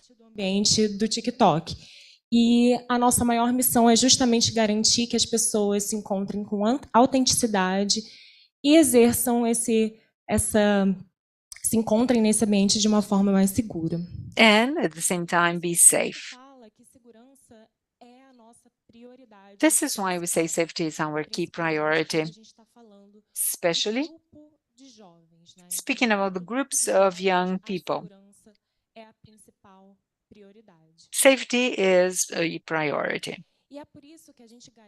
This is why we also consider age-appropriate experience, and TikTok has been thinking about innovations in our industry to ensure there is safety according to the levels of autonomy that young people have.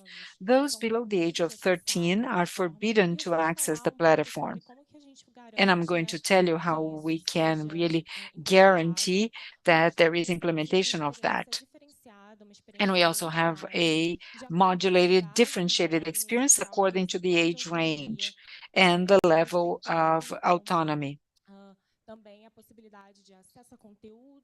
So respecting access to content and tools available to that. So we have 13 to 15, and then another group from 16 to 17, and those over the age of 18 have a complete experience. Now, speaking of safety and privacy for young people in 5 phases, the first one starts with a pre-registration when downloading the TikTok app in the mobile phone. TikTok defines by default App Store or Google Play during pre-registration if it's someone over 12, and then parents can prevent the children from downloading the app unless they meet the requirement. At registration, there is a recommendation that it should be taken by anyone over the age of 13. E ela não, a gente não, ela é feita de Registration, and it's neutral. We don't say that TikTok's not appropriate for anyone younger than 13 because we want them to stay their own age, so with complete date of birth. If it's a date below the age of 13, they are blocked, so they cannot make a new registration for some specific period of time. Once it's over, there is the third stage, proactive detection, the use of technology to detect the accounts being used by anyone younger than 13. We also have a specific account report. So let's say another user identifies that the account is being used for anyone younger than 13. They can make a specific report through the app. We are always going to be extra safe. In our Transparent Central, TikTok was also an innovator by showing the number of accounts which were discontinued because there was a potential of having children below the age of 13. In the last quarter, our last report last year, there were 20 million suspected accounts, and this is why they were removed from the platform. Of course, that there are also false positive situations, and this is why we have an account review that's going to be done by human revision. And there is also a specific appeal. So if someone is over 13, they have a chance to confirm their age and then have their account restored. In this project of having the appropriate experience according to age range, there is also a modulation of the experiences I was telling you, Between 13 and 15 years of age, users, by default, their accounts will be the private accounts. The account won't be suggested to anyone else. There is no possibility of downloading the videos of anyone between the ages of 13 and 15. A duet or just editing video that's just allowed by the person. Comments can only be made by friends. From 16 to 17 years, in the first access, it's suggested to have a private account, and that's exactly when they are also allowed to have direct message. Before that, there is no direct message. As of the age of 18, when there is a complete TikTok experience, there might be live transmission, buying or sending virtual gifts, and also be part of monetization plans. This is also available with a number of tools, and I'm not going to have time to talk about them all, but there is the possibility of controlling received message, private messages, content control, keywords, block of keywords in comments, blocking people, restricted mode, define the audience, and some sync tools for family experience. And this personalized experience, according to the maturity of every single age range, is something that makes us very proud. It's a pioneer project at TikTok.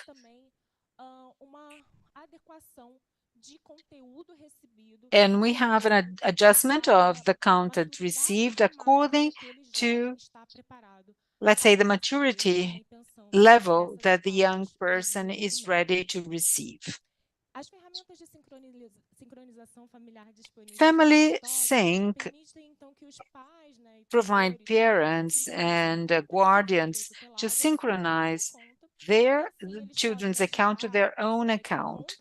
By doing that, they can make sure that the comments are private, restrict messages to video, they can modulate search, screen time management, and activate restricted mode.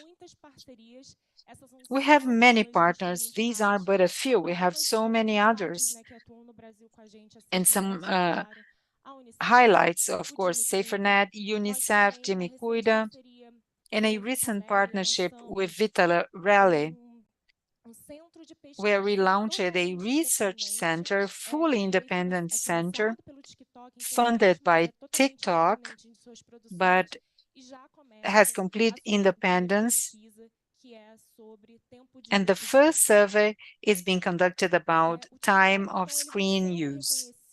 TikTok has been acknowledged thanks to the use of these solutions, which are designed to modulate and to ensure appropriate use of our app depending on age range. It's something constant being done. It's never ending. And we are going to keep on working with our partners, our security center. It's a continuous effort. And we hope that by 2023, we can bring more things to you. Thank you.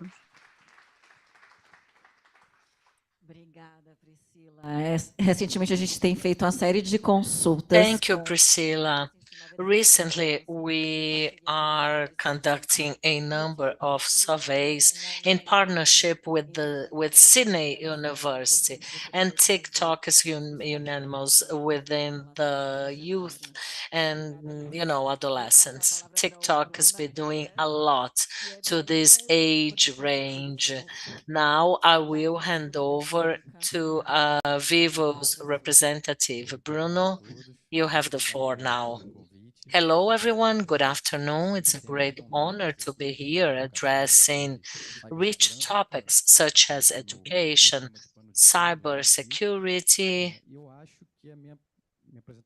and I guess that my presentation is very timely now because it will support the reason why there were so many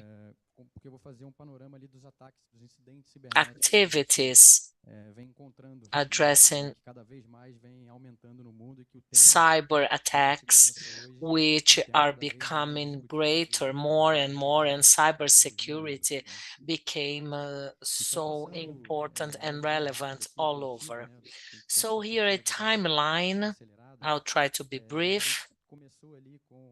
So we started back in the very beginning of internet back in the 60s, due to the Cold War between the Soviet Union and the United States, where North American labs, they were setting labs to guarantee confidentiality in their communication in case there was any Russian spy as an intermediate on the way. Later on, we had the WWW protocol, the worldwide media, the World Wide Web media.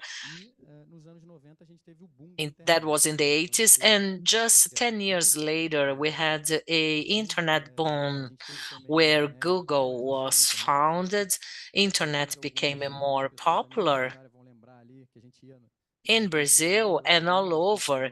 You might still remember that on Sundays, whenever buying the Sunday newspaper, we would get a CD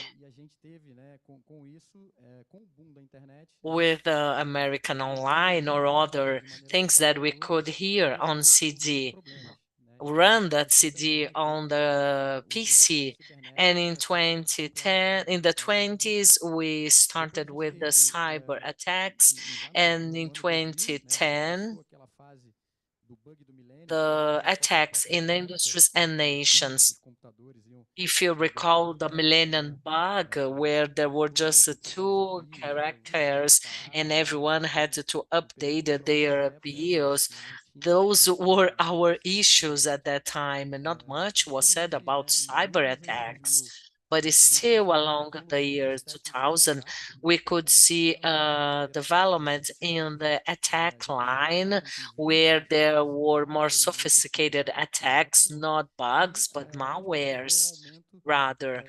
And then we see an increase in the number of companies that were now creating cybersecurity teams to be able to protect their operations, their systems, and data.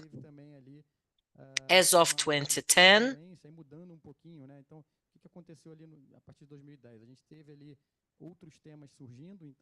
we see other raising topics, and companies from different sectors of the industry, they had their industrial automation operational networks totally isolated from IT's networks. And just then, those networks, they became related, allowing more sophisticated attacks, threatening even human lives. Cyber war.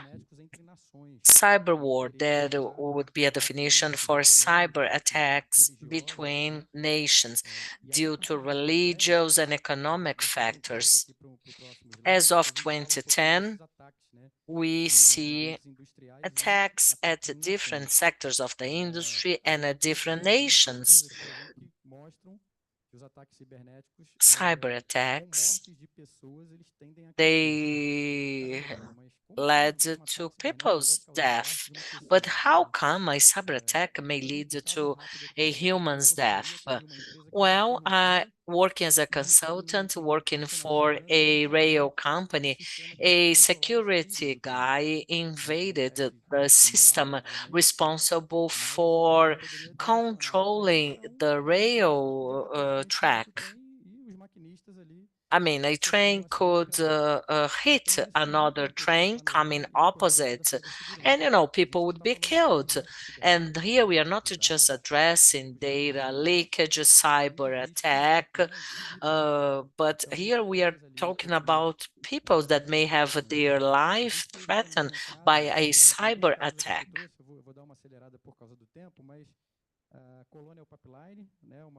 Colonial Pipeline. Colonial Pipeline, this is a fuel distributor company that had a handsome attack, and its whole operation was paralyzed, leading to a number of problems. Shortage of petrol, trucks that were stopped, not taking any supplies to the rest of the United States, and people didn't have any food, couldn't find food to buy. All of that due to an attack. So here is another example that a cyber attack is not just within a professional sphere, but also it may hinder humans' lives. A first case of cyber war shows that their hackers related to Russia that probably has attacked a Ukraine and a power plant. So in 2010, we have been through really intense years. 2020, pandemic was a vector of accelerating cyber attacks. Companies, they had to face the lockdown, and internet became their main target, exposing systems. Not all companies would have enough VPN to everyone, and their employees started using their personal computers, and hackers, they benefit from this high volume exposition, and they directed attacks to some of those sectors. And Mariana, during her talk, she mentioned cyber resilience. So the question is no longer if we are going to be attacked, but when are we going to be attacked, and if we are going to win or not, if we are going to respond immediately to that attack. That's why resilience or cyber resilience became a hot topic. Here are some information from the World Economic Forum. Cybersecurity failure is ranked in 7 as being the top 10 risks according to the Economic Forum, and the globe will face $8 trillion damage due to cyber attacks, and that amount is higher than the Japanese GDP, which is one of the 3 main economic markets in the world. That's why cybersecurity is a really relevant and hot topic, and we have to worry about it and get protected. Let's now address some emerging technologies. 5G. And how can 5G deal with digital safety? Well, 5G will allow that people from remote areas where optical fiber cannot be taken there, where there is no traditional connection reach. 5G allows really high speeds, and if you have an antenna at a remote area, you'll be able to connect. Intelligent devices like a electronic key holder or a coffee machine, a washing machine, a smart TV, all connected devices.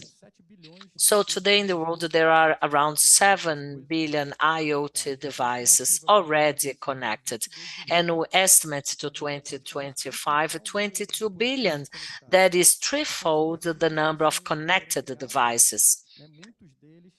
And most of those devices, they were designed with no security or whatsoever. Their architecture has no security. Their software was not thought carefully, neither safely.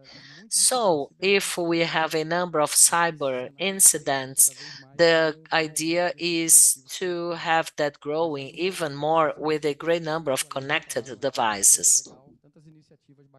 There are so many nice initiatives in education, basic education, where I hope we can have more providers in our sector because we are running short of skilled providers. Companies, many companies, IT companies, they have so many vacancies and they do not find enough experts to fill out those places.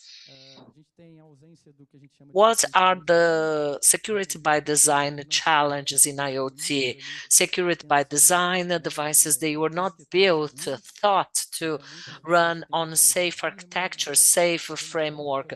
You have to keep on updating the firmware. You also have new regulations. We are still lacking of new regulations in IoT devices. There is no opportunity for that regulation to become more mature and later on implemented in the market.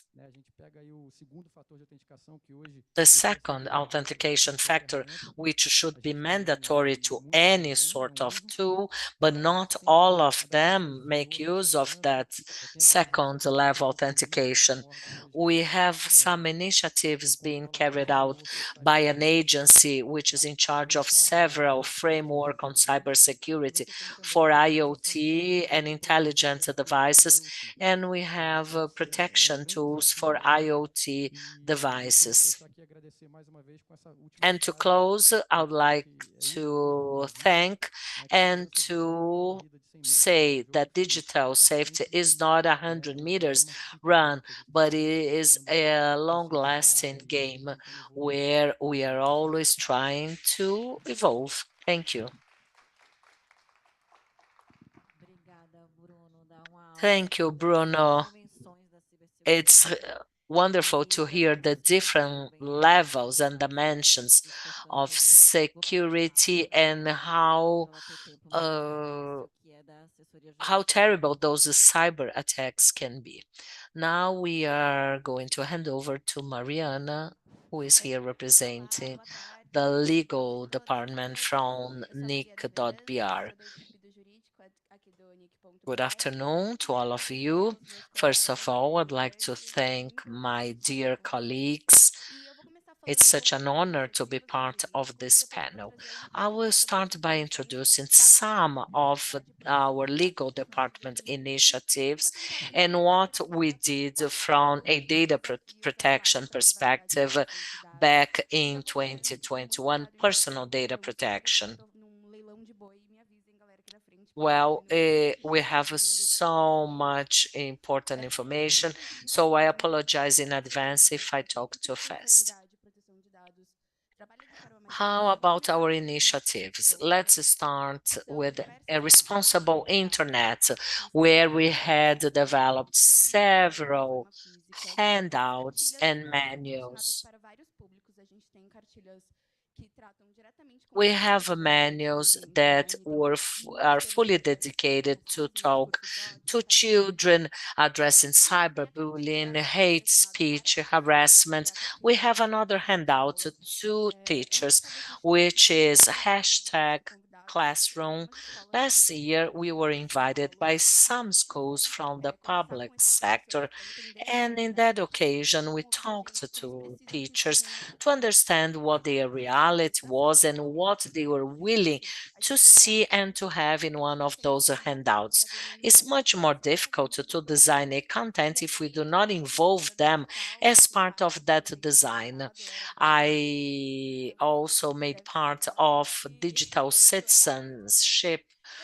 Was so much fun working with them, and we also have a handout for those who are over 60 and still need to learn bits and bits about technology, and a symposium for children and adolescents on the web. This is a symposium that we carry out annually, and we have a participation of amazing professionals, teachers, adolescents. Safernet is one of the participants, CETIC, NIC.br, CGI. And last but not least important, we have a seminar for personal data privacy and protection. We are already on our 14th edition, where we address data production, artificial intelligence. All NIC.br's seminars, they are free of charge and available over YouTube. So I would encourage you all to participate and follow us. Our goal today is to work, to talk with and to users, and that's my goal. Our research aims to talk to our users. I don't want to sound too simple as I am talking to a group of experts, but I understand that knowledge empowers and protects us. So this is a pioneer research carried out by CETIC, Alexander Barbosa, who is the sector manager, was just amazing. And a number of professionals participated, not only from CETIC, but from different areas, with a number of experts. Karen Borges, Ramon Costa, people from NPD, and Danilo Doneda that had participated in collecting data. We interviewed over 12,500 people, and our goal was to better understand what was the current scenario on data, personal data privacy and protection.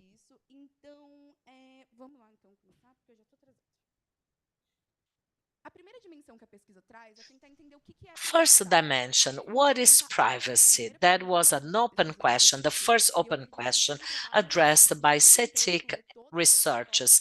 And, reading all feedbacks given by users was a hard work, but most interviewed people, they understand the privacy as being a fundamental right, something related to individuality, protection. And just the minority, 13% of those, they understand the privacy as being data protection.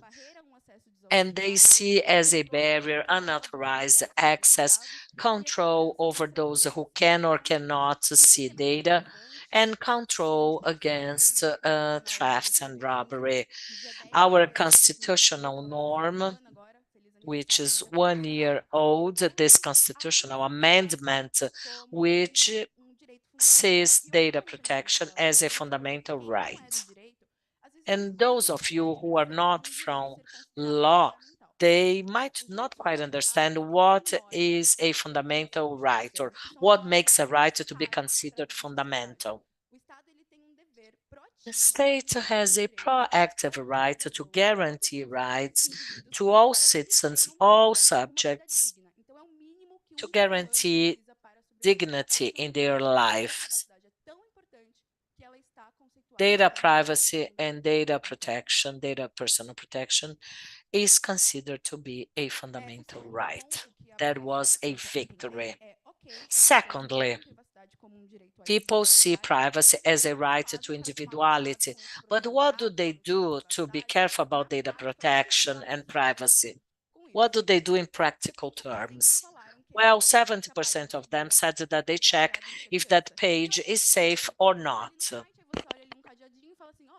And then they just look at the locker, they see that there is one, and they feel they are safe. But 69%, they just refuse the data permission, and 68% read the privacy policies, but I doubt not many people will read it. But there is a proactive attitude by users, at least that is what they say, and still they are very passive activities. If we just see a locker that we don't even have over the smartphone, so we are so worried about that. As pessoas estão preocupadas com os dados pessoais, acham que os dados So pessoais. people are concerned about personal data. They think they are connected to violation, but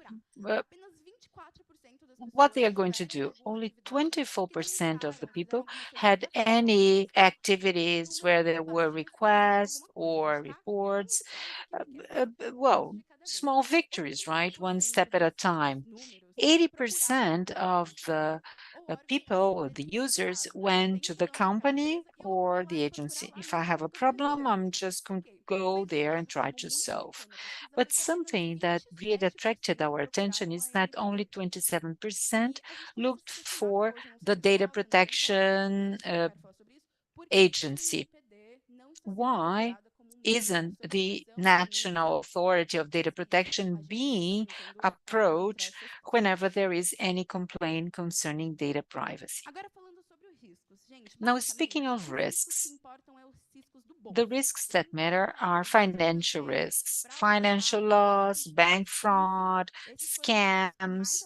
So these were the risks that were the most prevalent, with much higher numbers than comparing to reputation and others. So financial issues really matter because we see new scams every single day and new problems that may impact the financial integrity of people. And only if you've had really a, let's say, a car penalty, you know, right, how bad it is.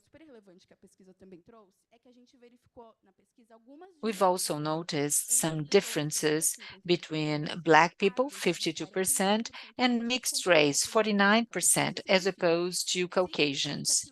It means that users have the awareness that data are being used in a discrimination fashion.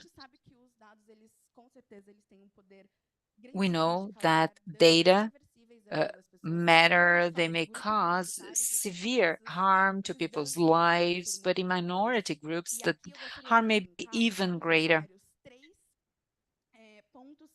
I would like to list 3 points used for protection of data. The first, and we know that principles guide the law. So there is the principle of non-discrimination, sensitive data. GDPR and our LGPD is the version in Portuguese, or in Brazil, included a chapter for sensitive data of how that may cause some kind of discrimination, so religious, race, and automated review, and the audit of our data privacy authority review. I started by saying that knowledge brings protection, and when minority groups have knowledge, know there is law that's going to protect me, and if my data are being used as part of a discrimination, that can be a kind of protection. Finally, control. 45% of people stated that they have full control over those that can access personal data of purchase made through internet. The main concern of users concern online procurement, online purchase, but nearly half of them said they have good control over who's going to access the personal data through the internet. A lot of control, but also much concern. So that was my presentation. This is my team, Data Protection and Compliance. Thank you all very much.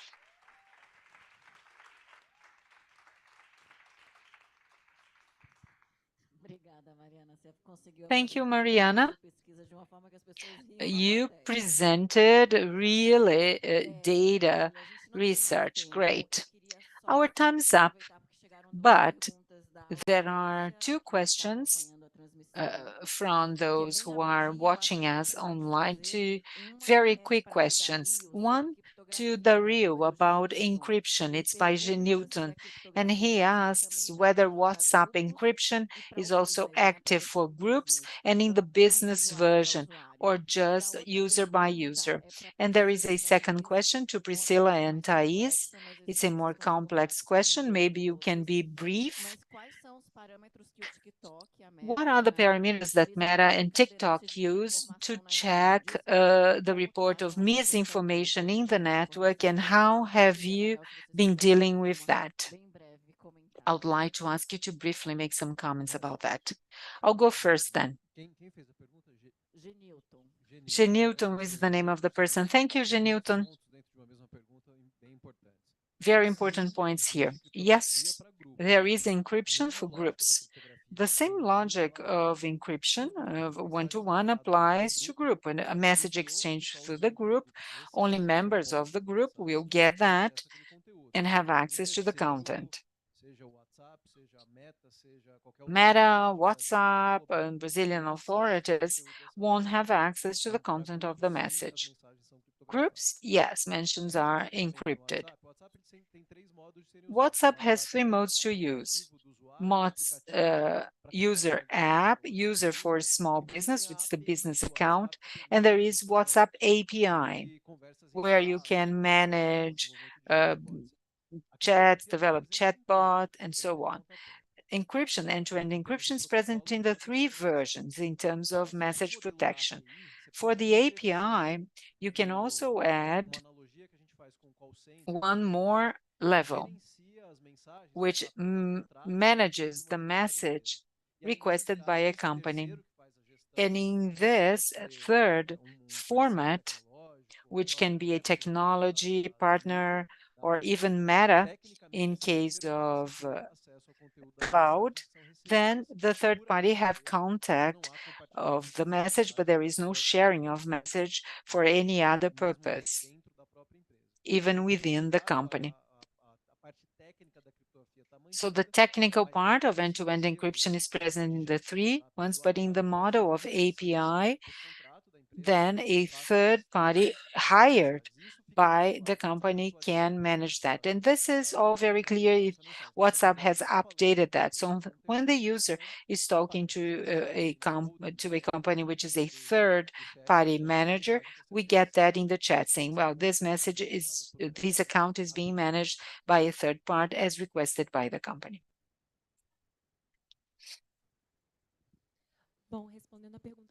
Now, answering that very good question about misinformation, I'll be very brief. There are some message checking message, so Estadão and also Reuters, and TikTok. Misinformation and disinformation that generates situations of terrorism, health threats, which are against the interest of the community are forbidden, and then the solution is removing the content. That's it.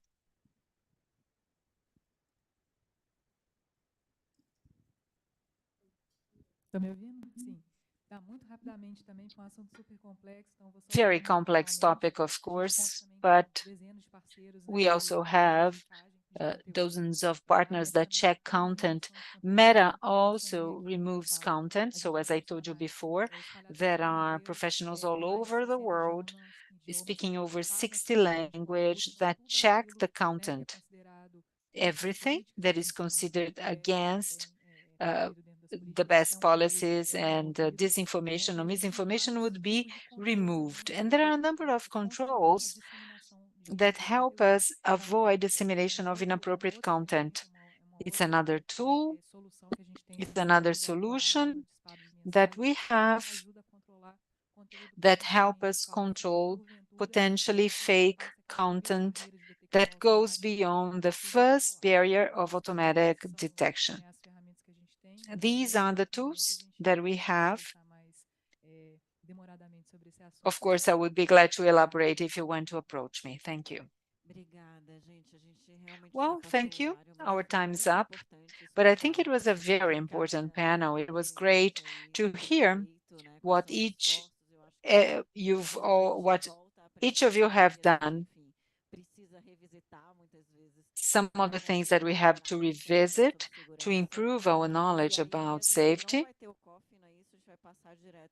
We are going to go straight into our keynote speaker now.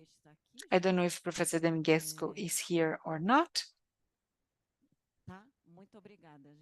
Thank you all very much.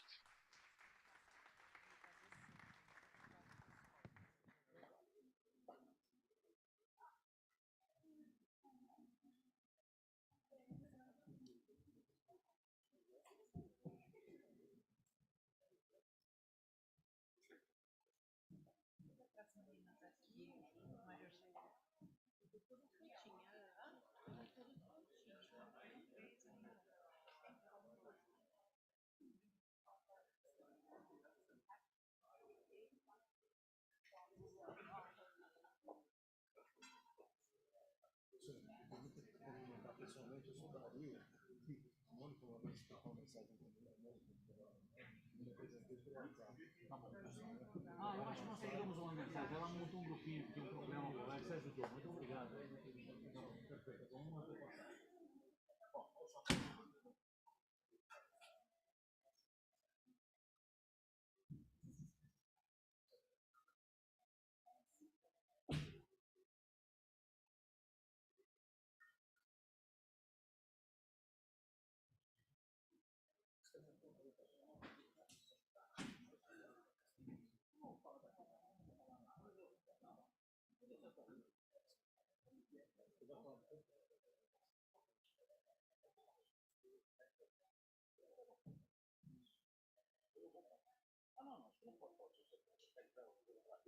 Não tem nada para lá.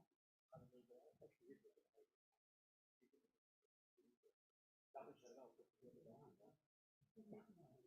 Sim.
Muito bem.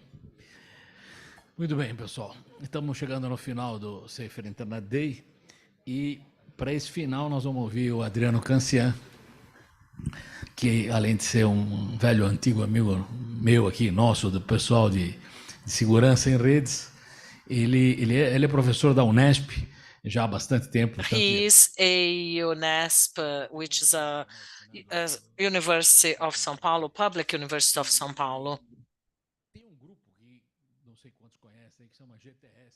And there is a group known as GTS. That's a working group made by volunteers. That group was formed back in the late 90s and was founded as a security office. And our GTS group works together with the GTR group. They would meet twice a year, and Adriano is the chairman of GTS. He's got a degree in physics, then at the University of São Carlos, another federal public university. And he's our keynote speaker today. He's going to address a more central topic, addressing technology, security. He also works for RESH, which is a company specialized in security. So with no further ado, I hand over to you, Adriano. Thank you, Demi, for your kind opening words. And Demi was responsible for the invitation. And it's always a great honor to be here participating and talking to this group of experts willing to learn more about security, technology. These are topics which I am fond of, but which can be very scaring as well, as they are quite antagonic, but also they run parallel one to another, and they are both related to safe internet. Why are they different, and why do they run parallel and also as an antagonic matters?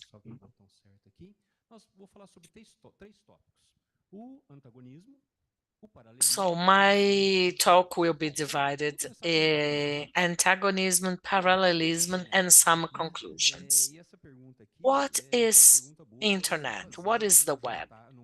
And that is the type of question that you should ask on a family Sunday lunch to hear what people can tell you about that.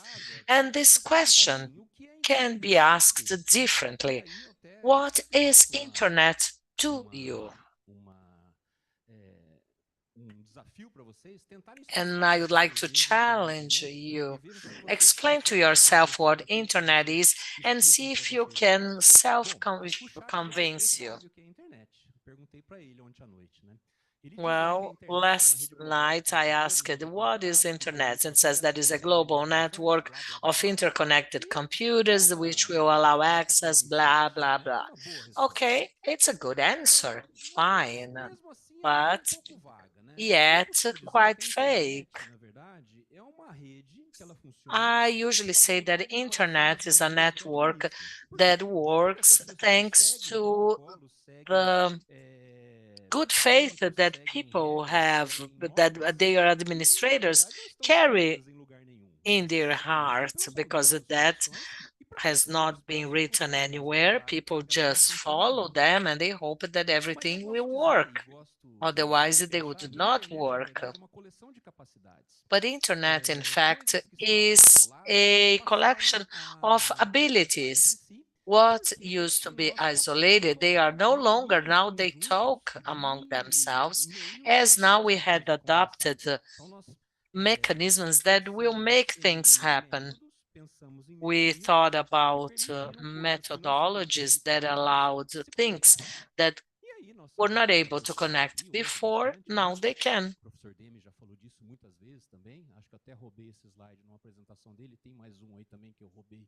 I had stolen some slides from Professor Getsko presentations. Well, internet is a young lady who is 53. And how come such antagonisms? Well, regardless of what you think that internet is to you, that was not, internet was not thought to be safe, but rather to allow connectivity. That may sound as a nonsense. And once I tell that to my master degree students, they say, well, prove it then. Well done.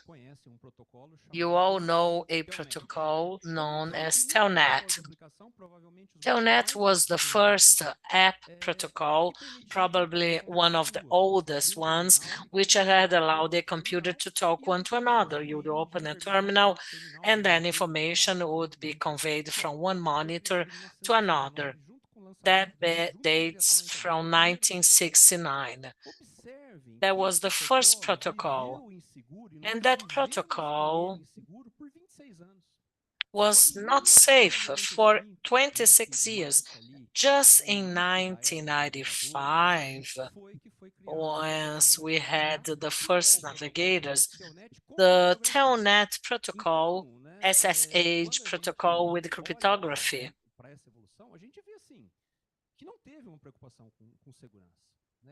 There was no concern whatsoever with safety.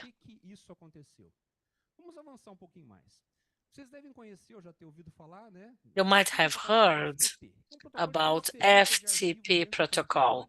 It's a file transfer protocol that was created in 1971, one of the oldest protocols ever, but totally with no cryptography.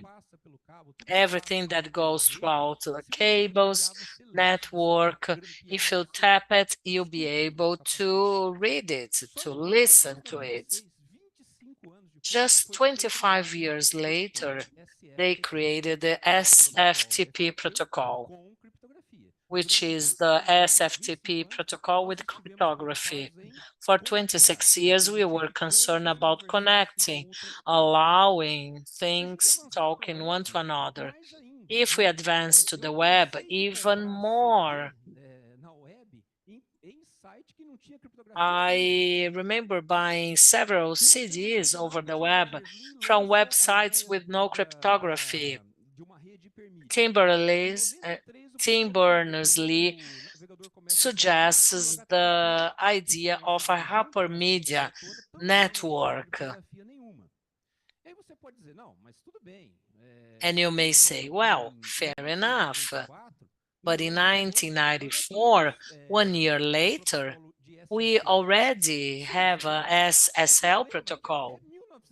Fine, but until 1999, there was no broad adoption of SSL protocol, and SSL protocol just became implemented on scale just more recently. I cannot precise when, but when Google said that they would no longer index those websites that would operate with HTSS. So the safety protocol evolution, SSL was updated to a version called TLS, and the TLS is responsible to make that network work.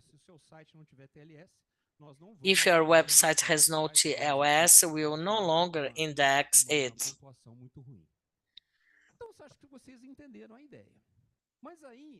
I think you got the picture, right? You have proved that the internet was not designed thinking about safety, but rather connectivity, right? Right.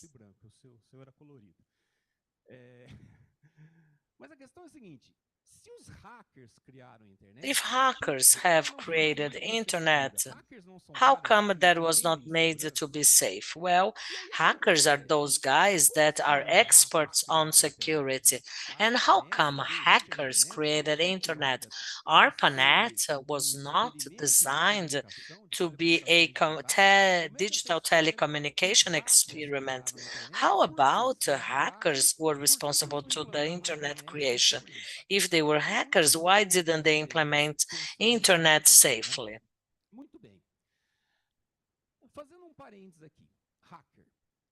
Hackers.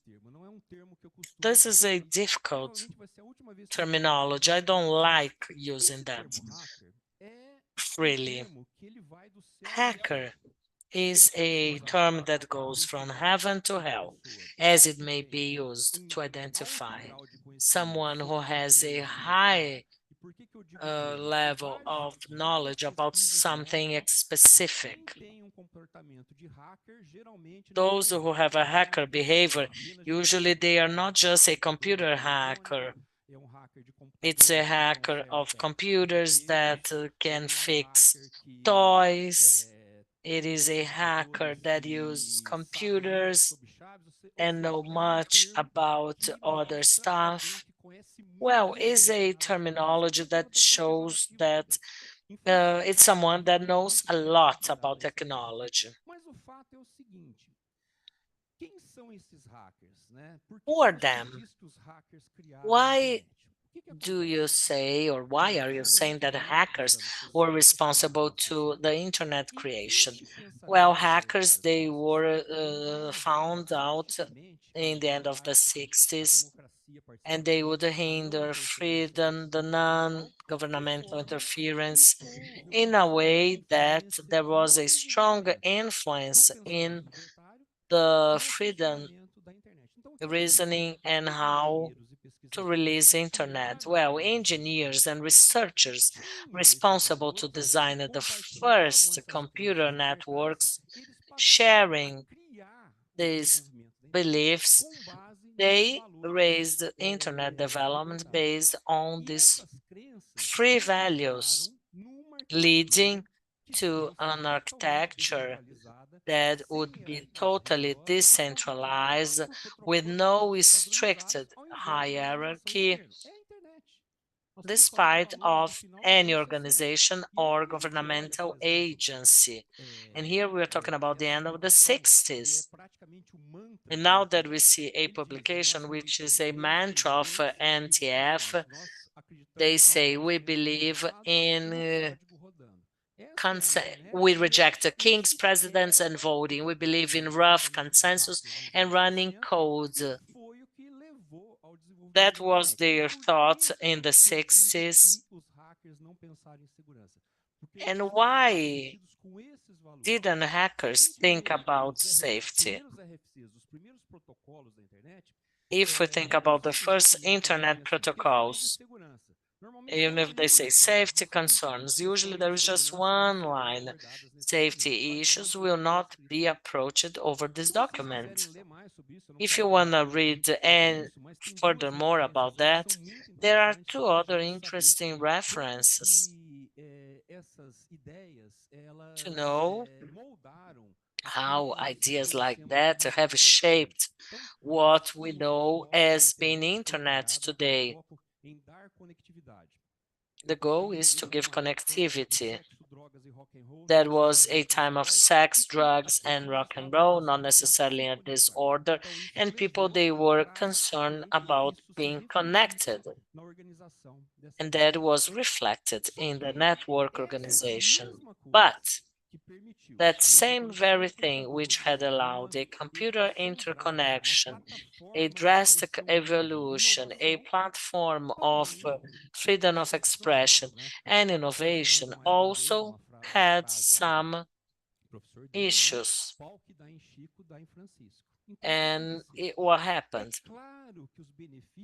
It's quite clear that the benefits of a decentralized internet, open to open dialogue with the protocols that would allow things to be connected would involve human beings, people, and where there are people, of course, there will be good people and bad people. You are going to have good and bad organizations. This is the connectivity increase has raised an arsenal to those subjects that were badly intended, allowing attacks to flourish much faster than we would expect, mainly during the 80s, going through several phases leading to privacy, cybersecurity, harassment, hate speech, and others. And all of that became a great concern. Da segurança é justamente Therefore, the antithesis of safety is a constant threat of cyber attacks or cyber crimes, and based on the specificities provided by internet. And this is why Demi likes to say that we had to deal with that. Or in other words, we had to conclude that it had to go through adjustment. So I think you've understood the idea of antagonism. Everything had been created without any concern for internet security. The native hackers, so to speak, created the big tech companies, Bill Gates, Steve Wozniak, Steve Jobs, and so many others that created large companies. They were all hackers. They were fundamentally hackers of that time. So they created email, Usenet, and all the different apps, social media, etc. So those that created the problems should also be held responsible for creating the basis for solutions, right? At least that's something that we should constantly wonder. So it takes us to parallelism. We've seen antagonism, safety, network access. We should understand when things started going hand in hand. Parallelism and freedom is something very complex, and it goes back to the same question. na internet envolve você. Safety and freedom means we need protection mechanisms, so much so that there is no restriction to access of essential values that have taken to the creation of internet in the end of 60s and have been measured throughout time. So how can you do it all without restricting freedom, access to information, and all the values that I've discussed? Situation is much better today than it used to be 20 years ago.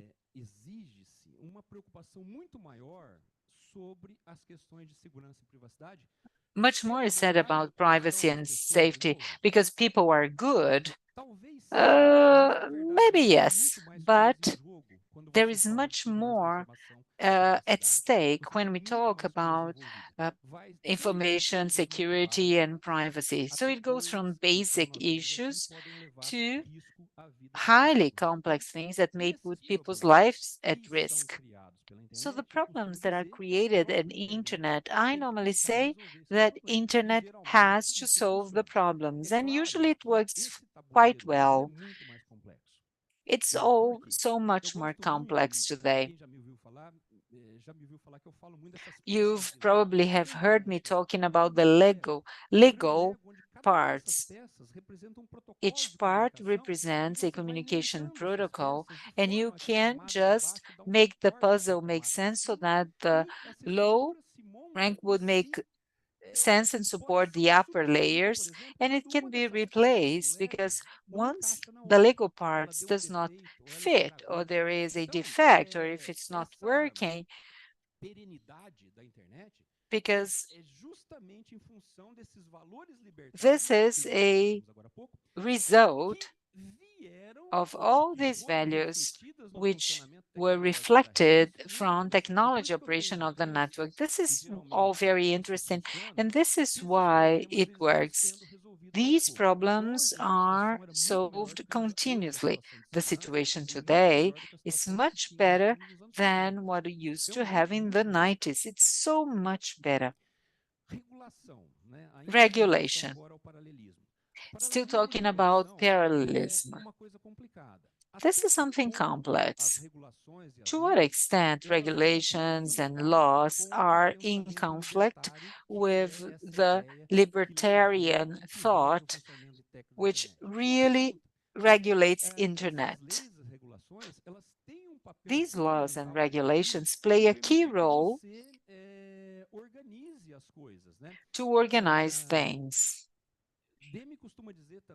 Demi normally says that laws and regulations are not going to prevent the problems from happening, but they are going to make some problems from the past to be solved, and that's true. Ensure ethical and safe use of users is a problem because the law is together with technology and is much slower than technology. Technology has evolved, what, 5, 10 years? If we analyze legislations, not only in Brazil, but in other countries, it's a fact. There is a time between the fact and having a law to address it. How can we deal with that? With regulations. Regulations are needed. And at the same time, there is a dog-eat-dog fight because we have more attacks, we have different possibility of crimes, and the law will always be reactive to what's going on in society. I think the discussion today was very fruitful because I've seen that constant concern, which is something that really matters and something that I personally value, which is the role of users in internet. Users or clients have to be part of the solution of the problem and not part of the problem. So people can and should learn more so that they can adopt safety rules. We constantly see how simple measures can take to significantly good barriers, not only to people, but also to small businesses and sometimes even large companies. Sometimes it's just a matter of lack of knowledge about what you should do to put barriers in place. So digital safety is a continuous effort that we have to put in place. Of course, education on safety. A lot has been said today, a lot has been discussed. We have to teach about that. We have to tell children about that. And this is something important for people to be prepared for the digital life. Another paradigm that we have to put in place. What about the future? Future of internet. It's still uncertain. In 20 years' time, most probably we'll have the situation much better than what we have today. Well, unless ChatGPT takes over humanity or whether we have a zombie apocalypse. There's a lot to be done, but we have much better security conditions, and probably that's going to get even better. I'm going to talk about some of them. But the future, even though it's uncertain, my experience makes me believe that these problems can be solved by internet itself. I like to give the example of spam messages. It was hell in the 90s, but little by little the internet learned how to deal with that, how to filter spam. It's no longer that serious a problem because there are effective mechanisms. Did it take long? Yes, but we do have a recent and a decent solution. Most antivirus have a very good spam filtering. When blocking mechanisms that do not work, we have backup techniques which cost few cents. But it all takes to the need of education, of preparation, of being ready to deal with the issues. I'm getting to the end of my presentation. I'm going to talk about 3 trends that we have to bear in mind, which are artificial intelligence. I've just talked about ChatGPT, but AI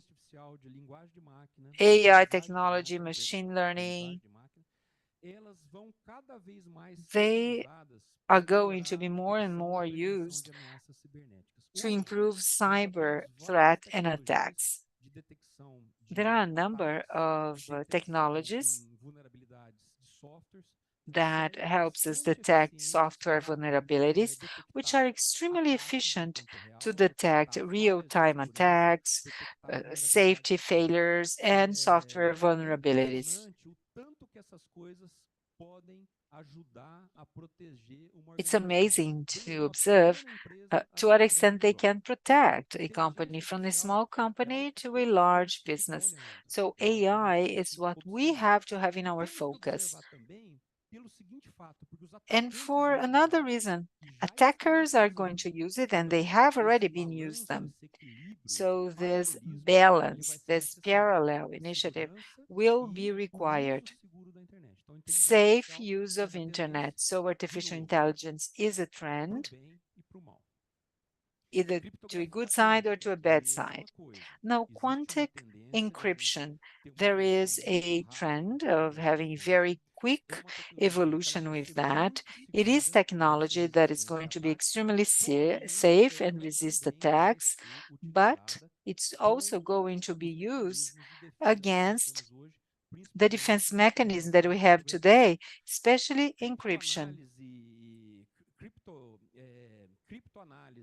Crypto-analysis, crypto coders, code makers, and code breakers are always compete one against the other.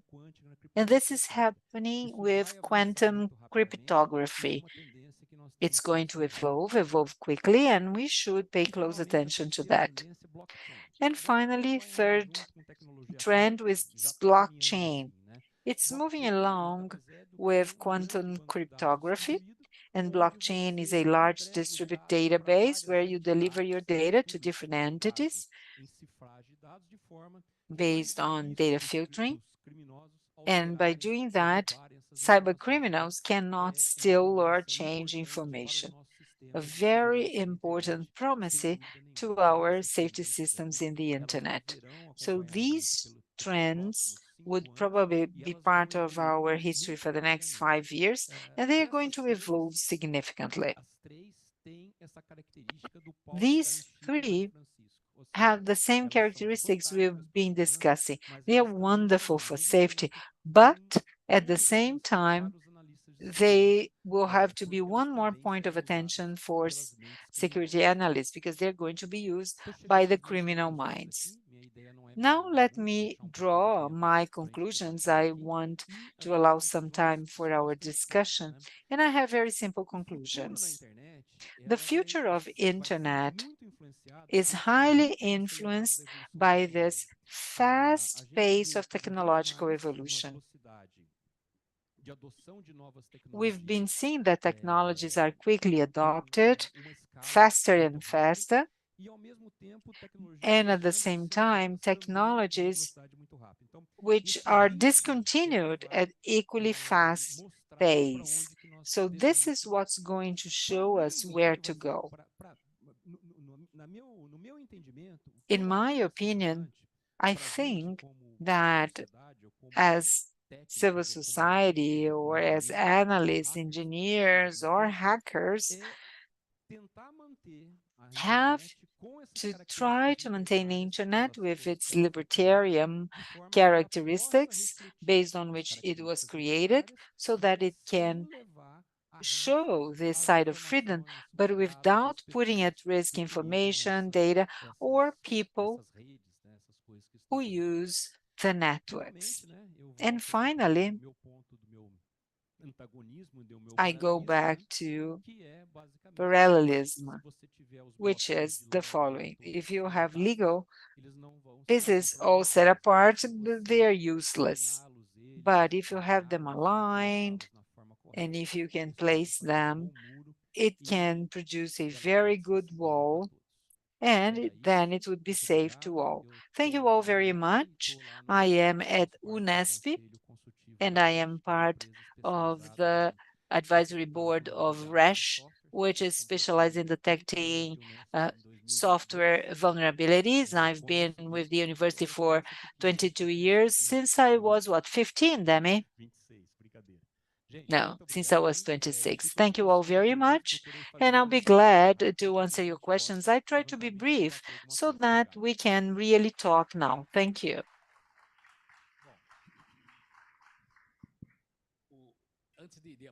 Before I open for questions, I'll give some more time for you to send your questions. Well, part of the issues that we have in the internet discussion has to do with terminology. Adriano showed us a great introduction about the initial concept regarding internet. We hope that internet continues to be unique. And what do you mean, unique, single internet? I love making analogy to electricity. Electricity can help you to do great and terrible stuff. I cultivate pepper, and we have those which are more spicy than others.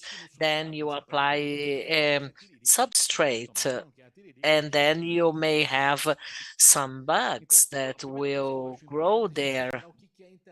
So first we have to understand what internet is. Internet was created in the 70s as a way to communicate, complying with the standards, TCP, DP, FTP, HTML, standards which allow to keep that network where good stuff and not so good stuff grows. And once you say that I want a unique internet, it means that I want a unique internet now. That does not mean that should be unanimous. Each thing should be assessed according to their own value.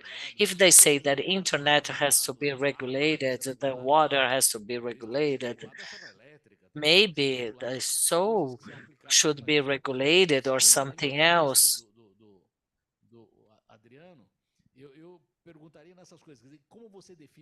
How do you define internet from this collection of layers that have their own life with their own meritocracy that may be suggested to a certain level of control, better or less?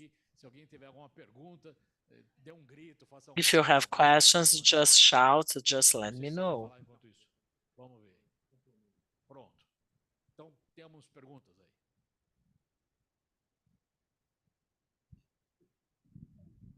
Quem for fazer a pergunta, se identifique para a gente saber de onde está falando. So tell us your name, which company you are here representing. Como é que é? O microfone. Pronto. Boa tarde, professores. Hello, good afternoon. My name is Leandro. I come from Rio de Janeiro. I work in leadership. And yesterday I was talking about that with Meta, Silicon Valley, and all these companies in comparison to Brazil. We had an extreme episode last January 8th. It's very important to have this passive influence, which are not classified as being hate speech, but they become regulation by the third sector is a type of regulation that will not lead to any extreme actions. As someone who has grown in the internet, I would worry about that, privacy and so on. But now political privatization. I think this debate about privacy or not is so complicated, and there is a taxonomy there because you cannot break people's privacy just because someone has committed a crime, but there are those that could maybe guide that a bit better. Well, the existence of Jovem Pan radio present at our internet today, which disseminates disinformation to the internet and to our regulation, Mark. If you let me make an additional comment, still along the same lines. Well, there are things that should be preserved. If I call Adriano by phone, I hope that no one drops the line because they didn't like what I told him, because preferably no one will hear what I'm telling him. That has to be preserved. No one will prevent me from sending you a letter. He gave us a span as an example. I didn't send you one, but you received it. So you are getting something which theoretically you didn't ask to get. Therefore, this type of approach should have this type of taxonomy to understand what is intermediate, what is not, and you are not talking to your correspondent, but conversely, you have to preserve that talk among the parts that are talking between themselves. I don't expect them to get an email. Well, I don't have an answer to your provocation. On a real world, if you hear some bullshit being said on a TV channel, radio station, you simply ignore and no longer watch that. Fine. This is exactly what I do. But the problem, though, is that that became so huge, and it seems that there is a psychological phenomenon which makes people believe about that, and we have a problem which is much more structural than internet. I work with youngsters for 30 years, and their brain plasticity is changing. If I compare a student that I have today to one that I had years ago, they are totally different, and their change in their cycle is leading people to be so extreme in their actions. In an ideal world, I wish we didn't need to censor things like that, but it seems that that amplifies over internet. They become true, whereas in other areas that would not be the case. So I am against censorship unless that will become a risk to someone. I don't know what to do. I'm so sorry. I don't know, because I know that that is changing. People who are intelligent, and they believe that the vaccine will work like a chip, and people will be able to access Wi-Fi and Bluetooth. And I'm not talking about people who are illiterate. No, I'm talking about people that, I find it just amazing seeing them believing about things like that. That is a sociological aspect that we might understand in the future. From an internet perspective, I don't know if there is a solution for that. You may close a site here or there, which is a characteristic from the internet itself. I don't know if I have a good answer for that. Sorry.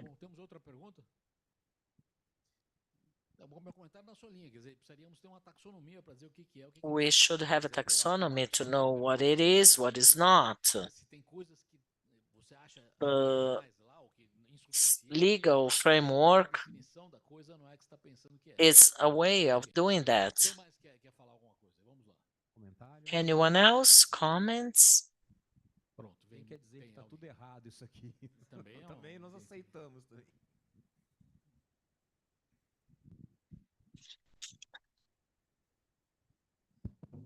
Oi, pessoal, boa tarde. Hello, everyone. Pedro Arutunian, eu sou I entusiasta am Pedro, and I am a fan of data privacy uma pergunta um pouco mais técnica, tá? Que é como and vocês veem a adoção de evolução do protocolo and protection. How do you see the DNS protocol evolution, like DNSSEC protocols and some other protocols? And how do you see the adoption of those protocols? Do you think that will be helpful, DNSSEC and for privacy to guarantee that domains are like they say they are? Well, I'm not an expert in that area. DNSSEC, maybe we were the second country to adopt that after Sweden. We even got a plaque for that, and that's an excellent example. Someone who's got that IP, and somebody would just answer, and you would believe it. But then if someone who has got a Wi-Fi and someone who didn't, DNSSEC is a proof that safety has not been considered, such as CMTP. You write who you are, you throw, if they say they are who they are, fine. The post office does not pay attention. If that letter is stamped, it's not their fault. If someone wrote a wrong destinatory. As to HTTP, we have more complicated doubts. Well, DNSSEC is a tool which is a great example. Internet may solve their own problems. DNSSEC is a very important tool. I am a cryptographic officer for DNSSEC.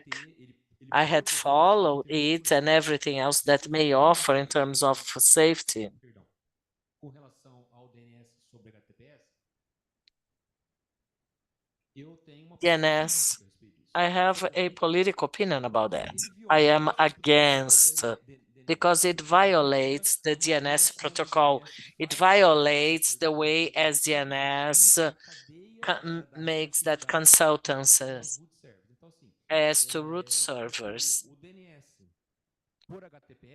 DNS by HTTPS, in my opinion, is something else and not DNS.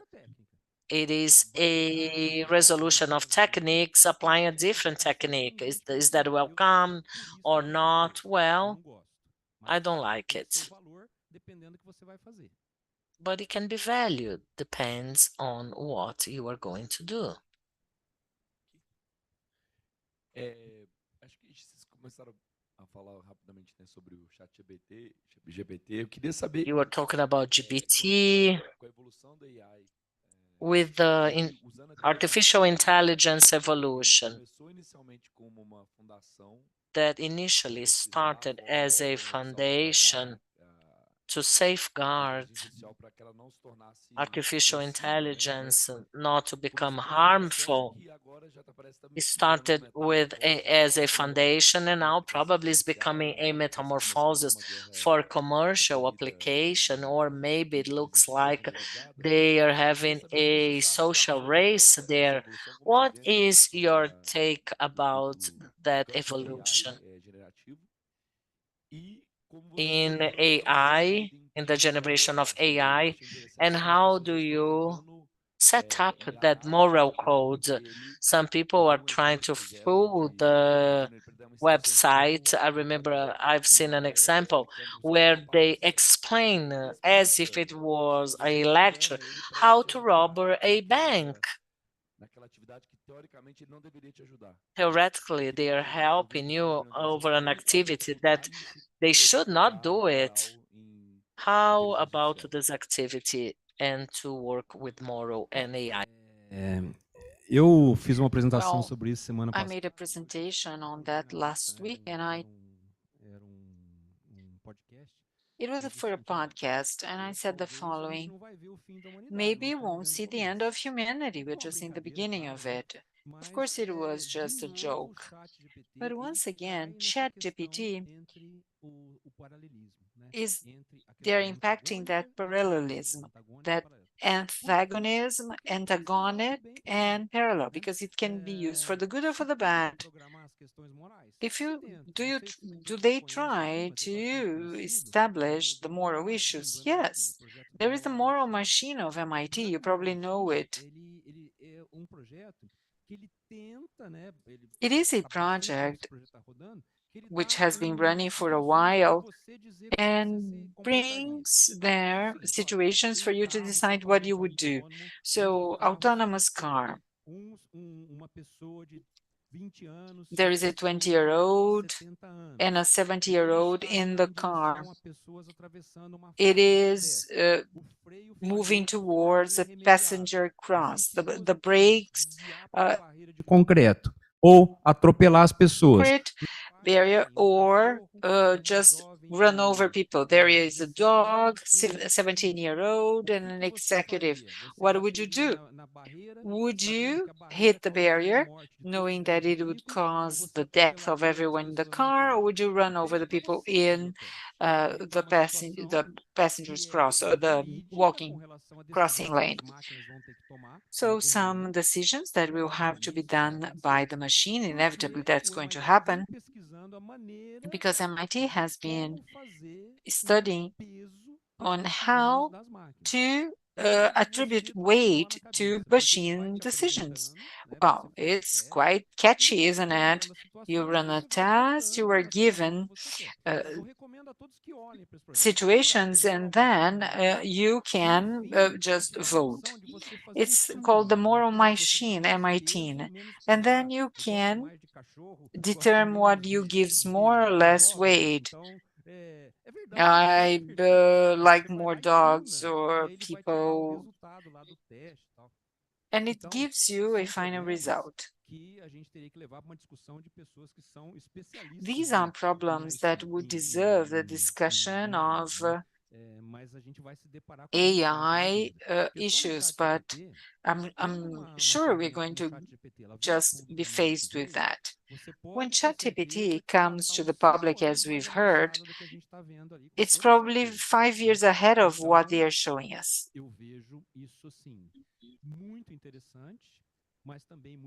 I think it's interesting, but also a source of concern. We will have to deal with this situation. I'm coming close to my retirement. Maybe you, the young people, will deal with that. I'll go back to my hobbies, and probably these will be problems that you, young people, will have to deal with that. You can always escape to the mountains, right? Another question here. Hi, I'm Chris. I'm 19. I'm here from São Paulo, and I'm part of a digital citizen program. Not everyone is a safety professional, right? Encryption, and not everyone understands some topics or vocabulary. But as you've pointed out yourselves, internet is a tool that can use for the good or for the bad, such as AI. So let me hear from you, the specialists. What can we do to talk to lay people so that we can start changing the basis of society to build or to come up with more educated people, more reasonable people, promoting digital education? So that would be training young people, that would be training children, digital native, or even older people. So what's your take on it? Well, education. Education is non-negotiable. It's no use having technology or anything else without solving the problem of education. And education will have to start right from the basis. But it takes us back to a problem that was listed in one of the panels. How can we just compete with problems such as, let's say, a school with no fresh water, and then you are going to emphasize, let's say, digital world. Everything is urgent in a country such as Brazil. But I think, yes, education is important, education of teachers, older people. We have to be concerned about fake news, but I see no other answer or no answers outside education. People do not necessarily have to understand about technology. They simply have to accept how things work and be able to differentiate what's good and whatever is not good.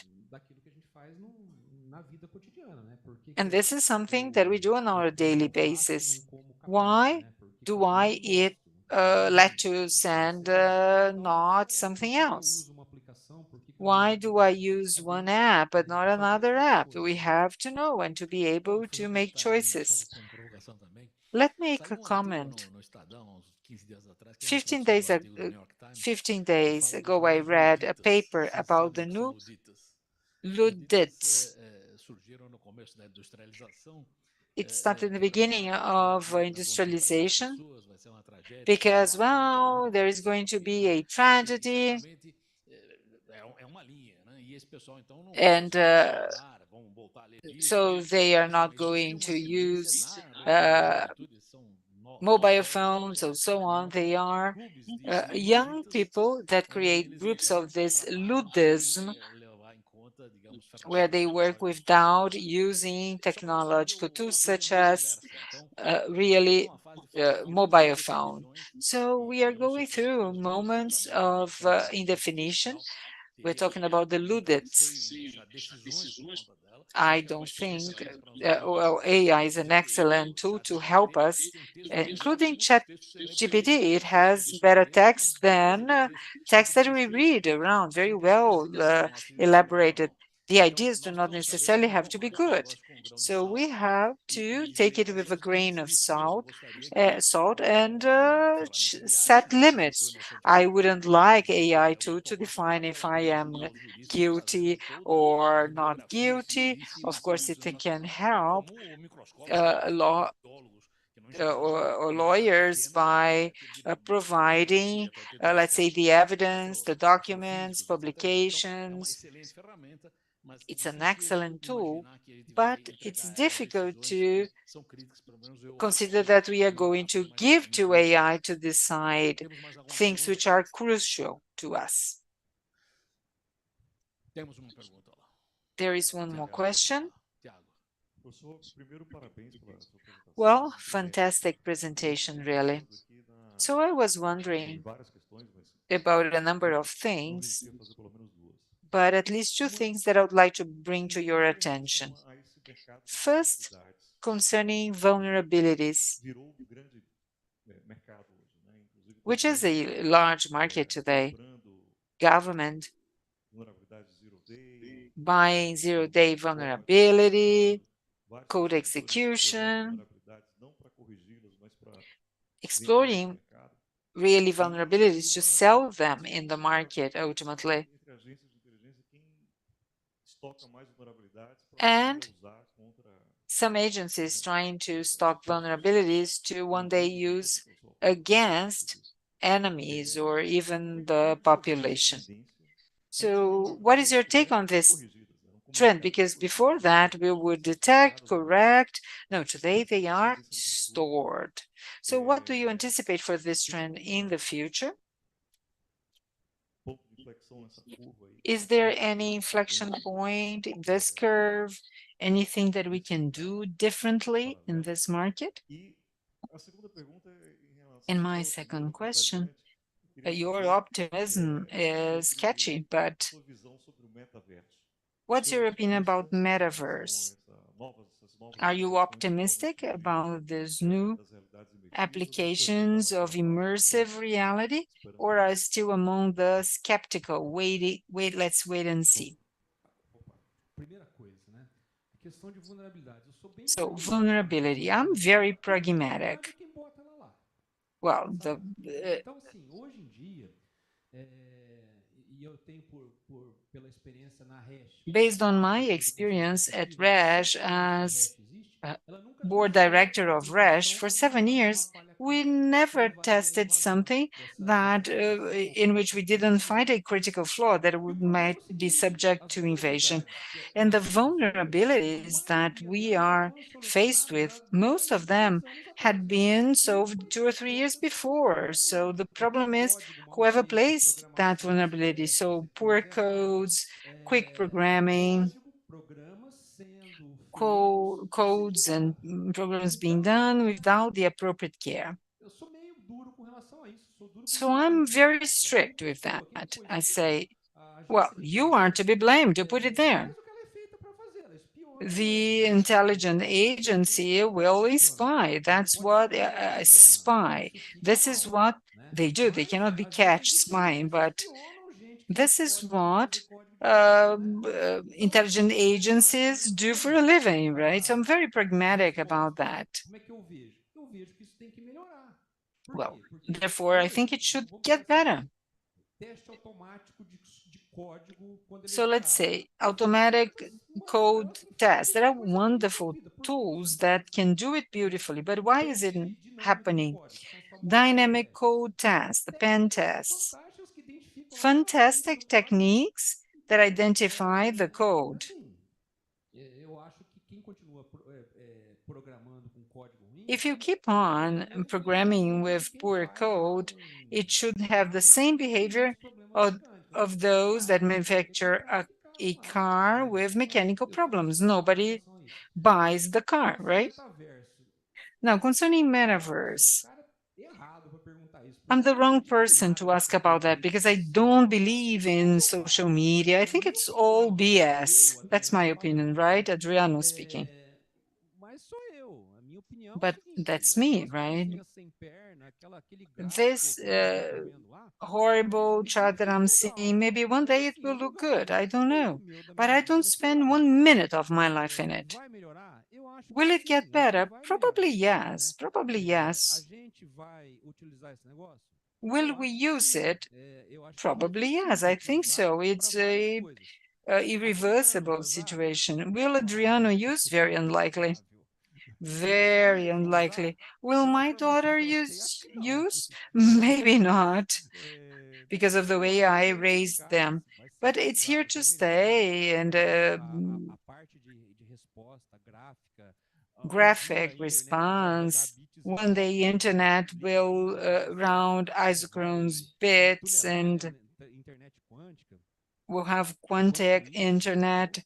But in the eu tenho meantime, dificuldade de lidar com essas coisas, mas é por causa da minha I idade. cannot deal with that. Maybe because of my Minha age rede social range. chama e-mail, né? My social media, it's called Às vezes as pessoas email. falam assim, mas Sometimes people say, já aconteceu muito. O WhatsApp saiu do ar, ai meu Deus, manda WhatsApp, e-mail. oh my God, so send an email. Sistema descentralizado que Email funciona, is a se parar decentralized um, o system resto that vai works funcionar. okay. If Agora, one se is você not working, the deposita others toda a are. crença, But if quantidade you de ovos numa just cesta e place all the eggs in one single confia basket cegamente naquele and you negócio que trust blindly in pertence a it, alguém, né? that E belongs se to aquilo lá sofre um someone, ataque, ou se pegar if fogo, it's ou se subject to attack, então vai depender, eu acho que essa you are questão going to be in a do metaverso fix. vai depender como So isso vai ser metaverse usado, will como really ser configurado. depends Eu sou on how tecnologia, this não is sei going to be muito, done. né? But so far, I've just seen the legless Quer comentar? dummies. Acho que foi uma espécie de anticlímax aí, mas tudo Well, bem. what can I say about that? Temos mais alguma pergunta? Are there any other questions? Yes, one more question. Hello, everyone. Good afternoon. I'm Samuel. I'm 15, and I would like to ask a question, something that I'm in contact every single day. My grandpa hates a smartphone, and one of the things that I see is exactly what happens, for example, to get into here. To get into the building today, I needed a QR code, and I got into the website, and I needed a smartphone. So my grandfather wouldn't be able to get into this building because he doesn't have a smartphone. So can a person exist in society without having a smartphone, as most people do? I'll go first because it's something that also bothers me. I don't use Waze. I know there are people who cannot drive without Waze. I think sometimes our talents are lost. Well, the building decided to have it. That's fine. It's part of human beings to have a cell phone. I've got problems because I have no app to park my car, for example. So these are things that we have to get adapted. It's Darwinism. But I like what your grandfather feels. Should be an option, don't you think so? Many people ask me. I don't feel comfortable to use a bank in the internet, so don't do it. It's fine. It's an option, isn't it? Well, I'm afraid of using the bank app on the phone because something happened. If you don't feel comfortable, don't use it. But you can always go to the branch. But some other things, I don't know. Difficult, isn't it? I have nothing against the use of tools, but some of these things inhibit native talents that we have. In the past, we had an idea of where we would go, the traffic is stuck, so you end up losing all of that once you have a machine describing the path. Nobody uses more manual calculations. You simply use the calculator. I think it still needs deeper studies on how it affects our mental structures because we are losing some of the tools of our skills. Maybe you don't need them, I don't know, but things that we've lost because we are supported by other tools that solve that for us. And maybe this is why there are those movements such as the Ludism that say, let's go back to basic reasoning. I believe that there is a contrast among those new tools and how they make us somehow abandon our internal drivers. And the idea to understand what is supposed to be false or true, well, that may be related to your level of understanding because you're always trying to base your beliefs in something else or somebody else. Well, we had to transfer so much to artificial intelligence, such as using ways. You are not even perceiving it, but you are transferring that. And I realized exactly the same once that I work with the youngsters. I work with youngsters that are in a federal public university, which is a difficult one, and they want to go through transversal reading. They don't want to go deep in anything at all, but in real life, that will be required. Now we can tell those that went deep down, they can find a job much easier than those that prefer to stay shallow. Plasticity, brain plasticity is changing. For example, I don't memorize no one's telephone number, but before the smartphones, I knew many people telephone number by mind. And now what happened? We had to find some free space in our brain to memorize other things, maybe such as passwords and other things. Well,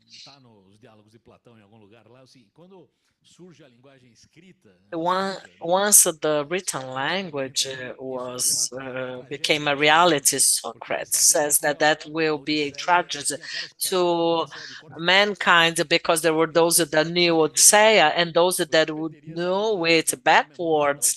And if you would, forget about the Odisseia, I mean, that would be the end. Of course, that we are all in favor of written language, but this kind of concern was a problem back then. By writing something else, I'm gonna lose the ability to memorize or to remember by heart something else.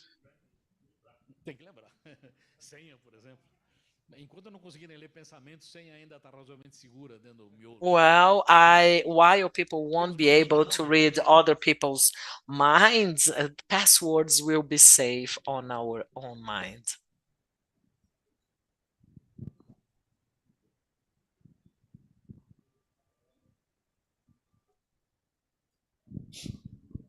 Espero que o QR Code não vença, porque aí depois ninguém I consegue sair. hope the QR code will not expire, because if it does, no one will be able to leave the premises.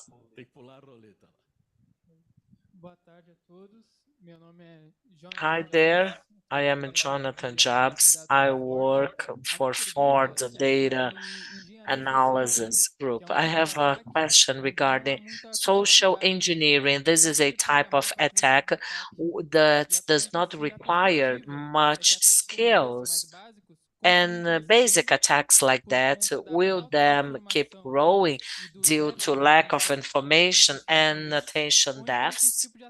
That is also growing, or that this type of attack will decrease as new generations will be much more mature as to digital safety. So you were talking about some lies that will be taken as a reality in digital era, right? Exactly. Yeah, people, they still believe in fake news. I come from the countryside, that's why I have this accent. And now and then you hear that someone really got into that fake news. Someone thought that got award and that was just fake. And, that never goes away. Social engineering is that fake news via digital means. That is quite flat. I mean, never goes away. And they will always exist because there will always be those that like to be fooled by others. And internet allows that on a much greater scale. You have a chance to find the victims much easier. You may find those even in another continent. I keep getting emails from kings and princes and from I don't know where, Africa and other places that would like to, send me some money. Anything else? Well, maybe one final comment. Me recordando dos seus slides, professor, o senhor comentou nos últimos 30 anos, In the basicamente, past 30 years, Professor, dependeram safety increments, they depended on adding existing cryptography protocols. That was the case with several protocols, HTTP and many others. essa é a tendência que o senhor enxerga para o futuro? However, Dependeremos cada vez mais is this a future trend? Are we going to depend more and more on cryptography as a way to guarantee arresting data traffic, vai surgir alguma outra coisa aí or there will be anything else suplantar ou talvez that might come to override that protocol or those protocols, the ones we have available? This modular internet framework, that is a winner mechanism in the middle of the structure as a cement. We have IPs. Above it, we have TCPs and others and other layers. And this blocked structure allowed it. IP glues everything that comes downwards from the physical layers, and those higher layers that are the traffic ones getting to the higher layers, and IP is right there in the middle, and that layer is resilient and strong, especially for media traffic. By watching Netflix, listening to Spotify, or on a YouTube transmission, there are intermediate layers which work as a pseudo transportation layer allowing internet to broadcast media via RTCP protocol, RTRCP protocols. Uma hora eles podem ser trocados. Eu acho que They might be exchanged. perdão, a questão de segurança é a mesma coisa. And safety is exactly the same thing. Today we have cryptography, but we tend to get much more information by light pulse. There we might have more mechanisms related to photonic and optical that will allow us to receive that information by light. And with that cement glued IP in the middle and lower layers developing like Wi-Fi 6 network, which is a powerful one. It is said that whatever comes by cable will come by R, and that is a fact for 5G and Wi-Fi 6. That's why I believe that the legal block building model is a winner one, and that's exactly why internet is so long lasting. Well done. Anything else? Então, acho que temos uma pergunta. Ótimo, perfeito. Agora está ótimo.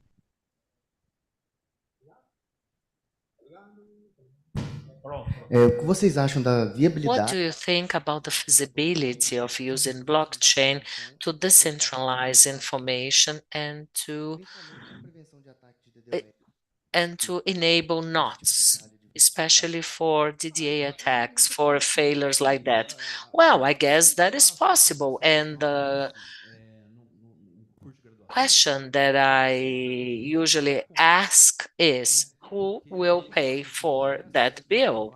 To have a structure like that, you will need a number of institutions collaborating among themselves, and that is a cyber threat intelligence. You have a stream of CTI.